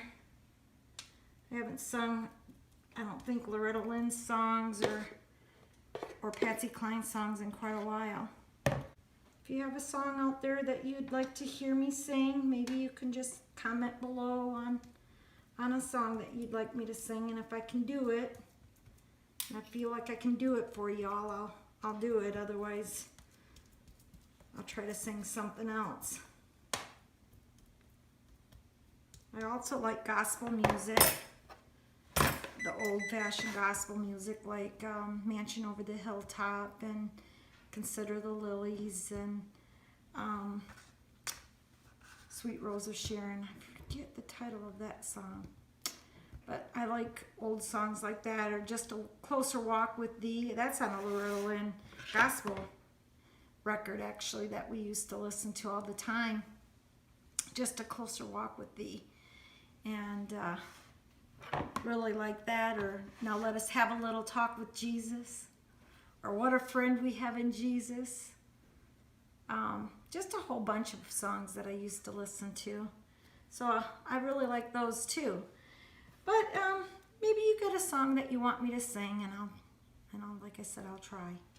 So yeah, I'm gonna get these started. These two are for the Maltese. They just have the oatmeal and banana, and these are ours. So look at how nice they turned out. Yep, wonderful treat, gluten-free, and good breakfast bar. So you have a wonderful day. They don't take long to make, 10 minutes, 350 oven. Okay, bye. Good morning. I am going to make black bean burgers for lunch today, and I wanted to show you how you can make them too.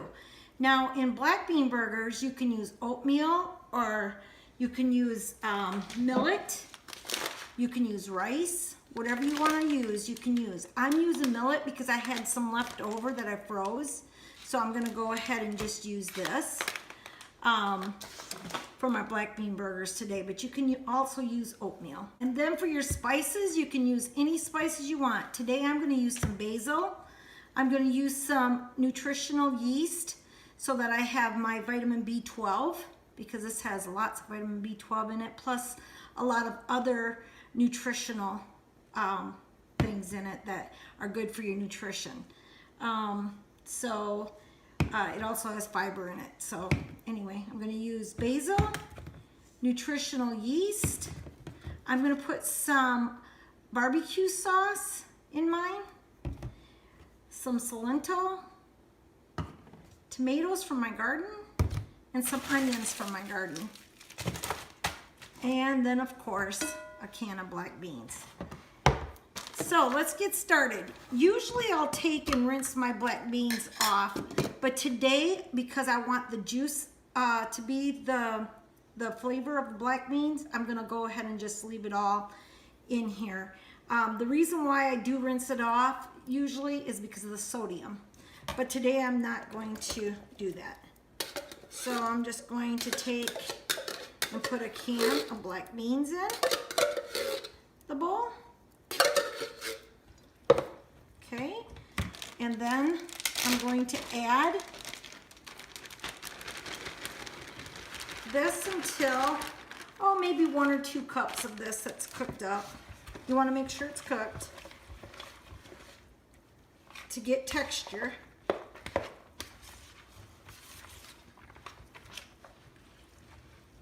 Maybe a little bit more. Like I said, about 1 or 2 cups of cooked millet. Or if you're using oatmeal, sometimes a cup of oatmeal will work. You just have to see if you can get it to soak up the juice that's in it. It's turning out pretty good so far. And then I'm going to go ahead and add some tomatoes I already cut up from my garden. Because I like tomatoes in my black bean burgers. That would be plenty. And some onions that I cut up already from my garden. Now these are frozen, but that's okay. I don't care if they're frozen, because when you put them into patties and put them on the grill, they're gonna thaw out. Give you a little bit more moisture. Here, I'm not going to put in too much, just some onions. You can tear them apart with your hands, or you can cut them up some more, but these are frozen, so I'm just going to tear them. Okay, now this is plant-based. Everything I'm using in here is plant-based. Okay, and then I'm going to put some basil. We like basil. And my husband grows basil, so a lot of times I'll use fresh basil, and oh, it's really good. But I don't have any in the house right now, so I'm just going to use the seasonings that I have, because I decided to go ahead and do this morning. So, and then some nutritional yeast. Mix that all up really good. Oh, look at what it's coming up to be. Oh, it looks really good. And then I'm going to add some barbecue sauce. Oh, probably 3 tablespoons of barbecue sauce. That's all you need. And I buy this because it don't have no high fructose corn syrup. So that's why I use that kind of barbecue sauce. Now, what I'll do is I'll get the griddle nice and hot, and I'll spray it with some spray. Now, I use the olive oil spray, which I have shared that with you before. But I'll go ahead and spray my griddle with that, and then I'll just plop on spoonfuls of this onto the griddle, and they'll cook up really nice. And I'll show you it after they're cooked up, because I'm not quite ready to cook them yet. But there you go. So you got your mixture to make your hamburger patties. I will just say I'll probably have to freeze some of this, because I'm only going to use probably 4, maybe 5 of this, so 5 spoonfuls. But in this whole thing, there's 800 calories, and I would say I can probably get a dozen. So you do the math. Scoopfuls. So I'm pretty sure I can get a dozen out of this. So we have, let's just say I can get 8. So 100 calories. We'll just go with that. And so you have 100 calories, 0 fat. You have lots of protein, because you have 7 grams of protein from your beans per serving. So that would be 7 grams of protein per hamburger. Okay, And nutritional yeast gives you all the vitamin B12 you need. It's really high on vitamin B12. 1000% in 3 tablespoons. So if you want, you can sprinkle some on as you're cooking it too. You'll have your vitamin B12. Now, if you are in a hurry and you don't have time to make up your own burgers or whatever, but I mean, that didn't take me very long to do. And if you don't have the millet done, use oatmeal. Oatmeal will work too to form them. But if you don't have time, you could stop by your grocery store and pick you up some Boca burgers. And they're 100 calories a piece. But the reason why I don't really like to use this is because they have 4 grams of fat in each burger. And you don't want to add fat. The millet will have, the millet has 2.5 grams of fat every 1/4 cup. So you're going to get your fat from your millet, and it'll all be all natural fat that way. Your black beans don't have any in it, no fat, but you'll get your, so probably for every one of these is probably 2 grams of fat, and it's natural fat. Where this has a long list of stuff, I couldn't even begin to read it to you because, I mean, it's just too much. You can see the ingredients starts here and ends here. That's just so much in these. So that's why I kind of avoid these, but I'll have them on hand just in case I get home from work or from church and I don't have time to throw this together. I just put these on the griddle and they're done within 5 minutes, 10 minutes, and you have a hamburger that is vegan. This is a veggie burger.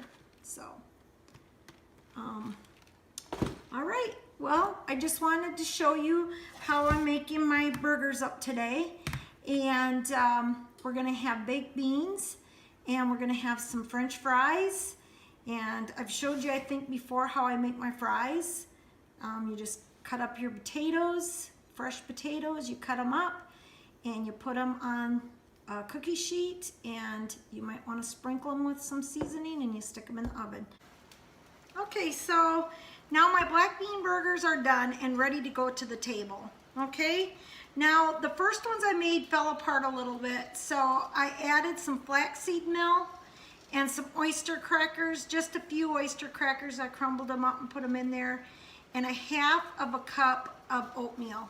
And that made it where they stuck together better, because my first ones, as you can see, didn't stick very good together. But these are actually burgers that you can pick up and put on your bun. So they turned out really good. So I would say about 100 calories per burger is all you're gonna get in here.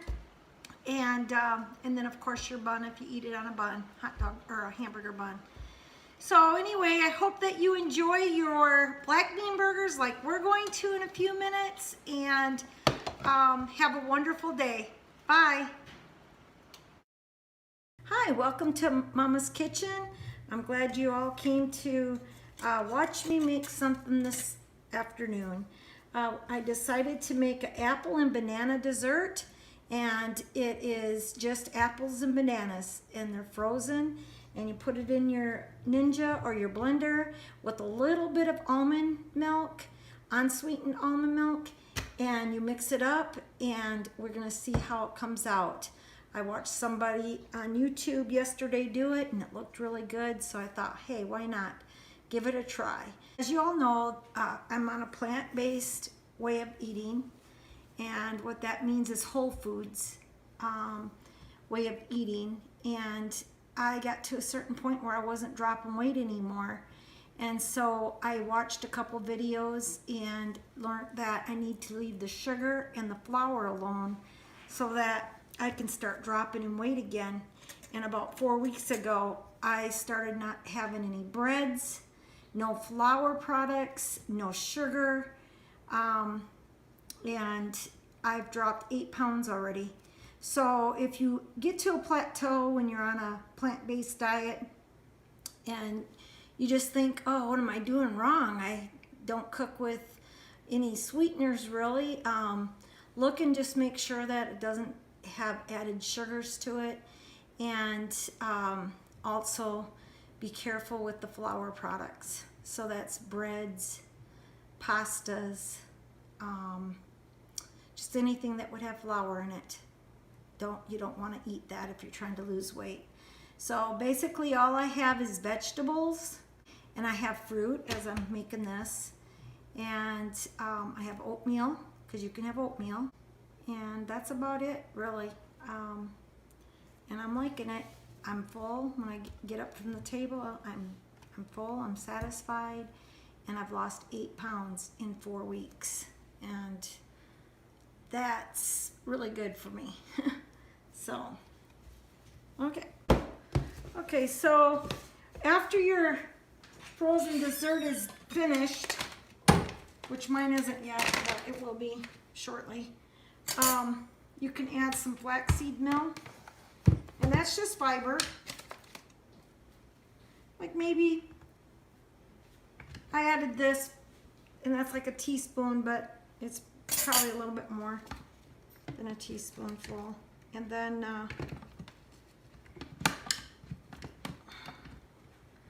okay, because I am trying to lose the last like 30-40 pounds that I have to lose, I will not be adding nuts to mine. But on a plant-based diet, you can have walnuts, and these are found in the cooking section.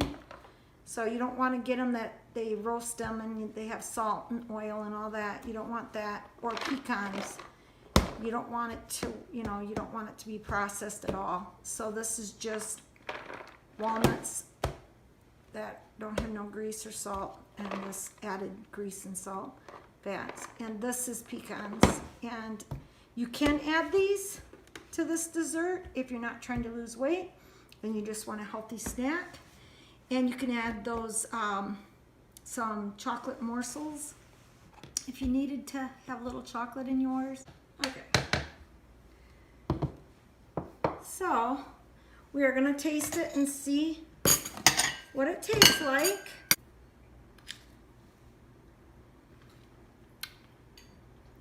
Oh, it is really good. You're going to have to try it. You're going to love it. So no more ice cream. Get rid of the ice cream. Just get you some fruit. Put it in the blender, and you have a frozen dessert that's very healthy for you. Okay, until next time, bye. Good morning. It's Christmas morning. Merry Christmas from our home to yours.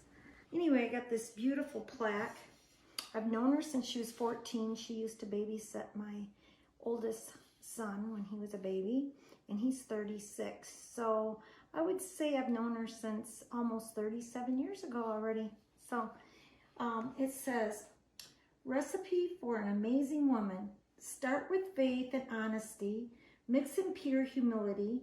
Add strength of character that rises above the stress of life's surprises. And boy, have we had some surprises this year, right? Yeah. Fold in personality, toss with generosity, pour in love from a heart that's true, yield one terrific, amazing you. And I just want Teresa to know I feel this very much about her too. And then she got me this little girl friend, it says, and it says, you have blessed my life. And Teresa, you have blessed my life. And I got this beautiful candle from her, and her youngest son, he's 9 years old, and I want to give a shout out to John Boy. Thank you so much for picking out the most amazing candle for me. The smell is so good. I brought it home, and my husband smelled it, and he said, it smells good enough to eat. So it's a very good smell. It's called Cinnamon Caramel Swirl. So I haven't been on for 3 months and I just wanted to answer some of the questions that I've been asked, or at least one of them. And that is, what does a plant-based family eat on Christmas, on Thanksgiving? that kind of stuff. And on Thanksgiving Day, I did show you what we ate. So I thought I would bring to you what we're going to eat today for Christmas. Okay, at first I wasn't going to get out my Christmas wear. Wasn't going to even bother with it because it's just my husband and my daughter and myself this year. And I thought, you know what? I fill this thing up every year. I fill up all of my other Christmas plates with different decorations and stuff. And I said, even though we are all alone this year, which is really new for us, we are going to have Christmas. And so this is what I'm going to just show you real quick here. I usually take and put olives in one of them, green olives in one. So you always want to make sure that you clean off the top of your cans before you open them. Some whole sweet pickles. So then I just kind of lay them in here like so. Then I have some dill. Take and put whole berry cranberries in the middle gel. And I buy the whole berry. One, my family likes whole berries better, but also, if you can see this on there, which I hope you can see the berries on top. On a plant-based diet, we eat a lot of winter squashes in the wintertime and summer squashes in the summertime. And then, like, I will take and freeze zucchini and yellow squashes from my garden to get us through till the winter squashes come up. And we love the butternut squash. But this is what it will look like when it's finished. And so then you got this little hole here that you could take and fill with stuffing and warm it up, because these are cooked already, and warm it up and put it in the middle of your table. And it's just a really neat bowl, because when you get out some stuffing, you also get out some butternut squash. And so that kind of cuts down the calories a little bit of your stuffing. Okay, then we have some steamer sweet potatoes. They go right in the microwave. You just cook them. And then I have some baby golds and baby reds. And we cook those up. Now you can do potatoes. You can take and peel your potatoes. You can take and leave the skins on, wash them real good. Put them in a pot, make mashed potatoes if you want. I'm just showing you what we're having today. We don't always have this on Christmas, but we always do have some kind of potato, our sweet potato, our squashes at Christmas time. Okay. Then these are our whole cranberries that there's no sugar, nothing added. They're just regular cranberries. I rinse these and I put them in the microwave for about a minute just to get them soft. And then my husband really loves these with his mashed potatoes. So he'll just put scoops next to his mashed potatoes and eat them. It gives the mashed potatoes like a bite to it. For the mashed potatoes this year, we're going to have salsas on the table. And I'm not going to do a gravy this year. But we're going to have green beans and corn. For my potatoes and for my vegetables this year, I guess my meat replacement this year, I'm going to do baked beans. So I got the vegetarian baked beans, fat-free bushes. And I'm going to drain these Italian-style beans. And I'm going to pour this over top of it. And that's going to go over my baked potato. And that's going to be my protein, my meat that I want. I also went ahead and picked up some yams. And of course, our corn. I got this cubed herbs and spice stuffing from Walmart. I found this at Walmart. And I picked up me some vegetable broth. And so what I'll do this year is I'll take some celery and some onion and I'll cut it up. And I'll you know, get it cooked all the way through, and then I'll put this in there and get it nice and hot, pour it over my stuffing, and put it in to bake for about probably 40 minutes in the oven at 350. For my husband and my youngest daughter, she's 22 years old. She's also the person that takes care of all my editing and puts me on her channel with her. I picked up these Always Vegan. Now you can get this in the frozen section at Walmart. Be careful which ones you pick out because some of them are just meat, that they'll say meatless, but there's also dairy in them. There could be egg whites. We don't eat that on a plant-based diet, but this is Always Vegan. So there's no egg whites, there's no dairy, there's no meat. And so they're gonna have these 7-grain crispy tenders. Today I'm gonna also cook up some French fries for them. So they can have both. They can have potatoes and fries. Okay, so what did I leave out, people? You have your mashed potatoes. You have something to go on your mashed potatoes, which you probably like gravies. We're not real crazy about gravies, so it doesn't matter to us if we have that or not. And you probably have sweet potatoes, and maybe you'll have some stuffing and maybe turkey or chicken or some kind of meat like that. And but I think I covered the bases here. We have our squashes, our potatoes, our sweet potatoes, our yams, our corn, our baked beans, our green beans, our chicken, chicken replacement, and our stuffing. And so I got it pretty well covered for the main meal.